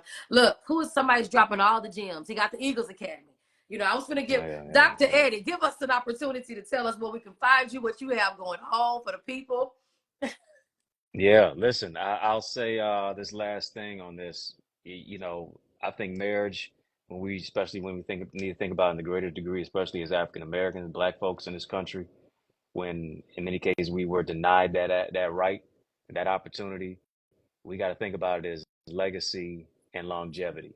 And it is about creating wealth. A lot of times we quantify it as what I can put in my hand, but wealth of wisdom, wealth of passing the baton from generation to generation, the wealth of building a nation, the wealth of developing unity in the community, the wealth of what it looks like for a man to operate in his personal purpose, a woman to operate in her purpose, and for both of y'all to do it together, as scripture says, to be fruitful and to multiply. It's beyond just having a whole bunch of kids. How am I fruitful in my purpose? How do I multiply as a unit? So I think we have to reframe our level of consciousness when it comes to that, and I think we'll find some level of clarity, and we'll honor God in doing it, and we'll uplift our community as a result of it. So Thank you. You the queen of the thing. And you the king of RG the in the thing. places and be listen. You and check this out. You ain't new to this. You true to this. You know, a lot of these podcasters, people just fly by nights. You know, they just everybody got a microphone, but just because people are talking don't mean they saying something. You've been saying something for years and years and years, and you got skin in the game, and that's why you continue to win because you're giving substantive information. You're giving, you know, a wise woman who builds her house, and so you can help other people to lay a brick, brick by brick, with a foundation. And so, hey, we honor you. We can talk about Dr. King. Ain't nothing without Coretta. You know what You I'm better saying? watch So that. it You only better got watch better. that. It only got Look. better with Coretta. And don't let Jonathan That's Major say it. I'm I gonna was leave gonna that say alone you better tonight. watch. You better watch. That's why I said you better watch that because I know, right? their daughter may come get us. The daughter Yeah, may. I know. But I seriously know. though, yes, I behind know. them, King, Nita Coretta, most Yeah, certainly. Y'all, yeah, make sure you go to Dr. yeah. Eddie's page.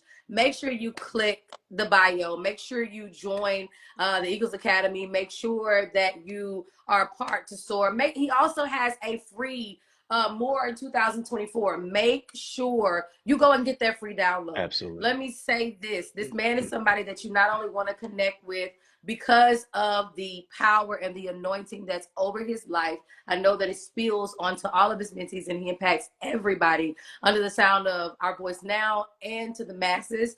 But also, he has knowledge, gems.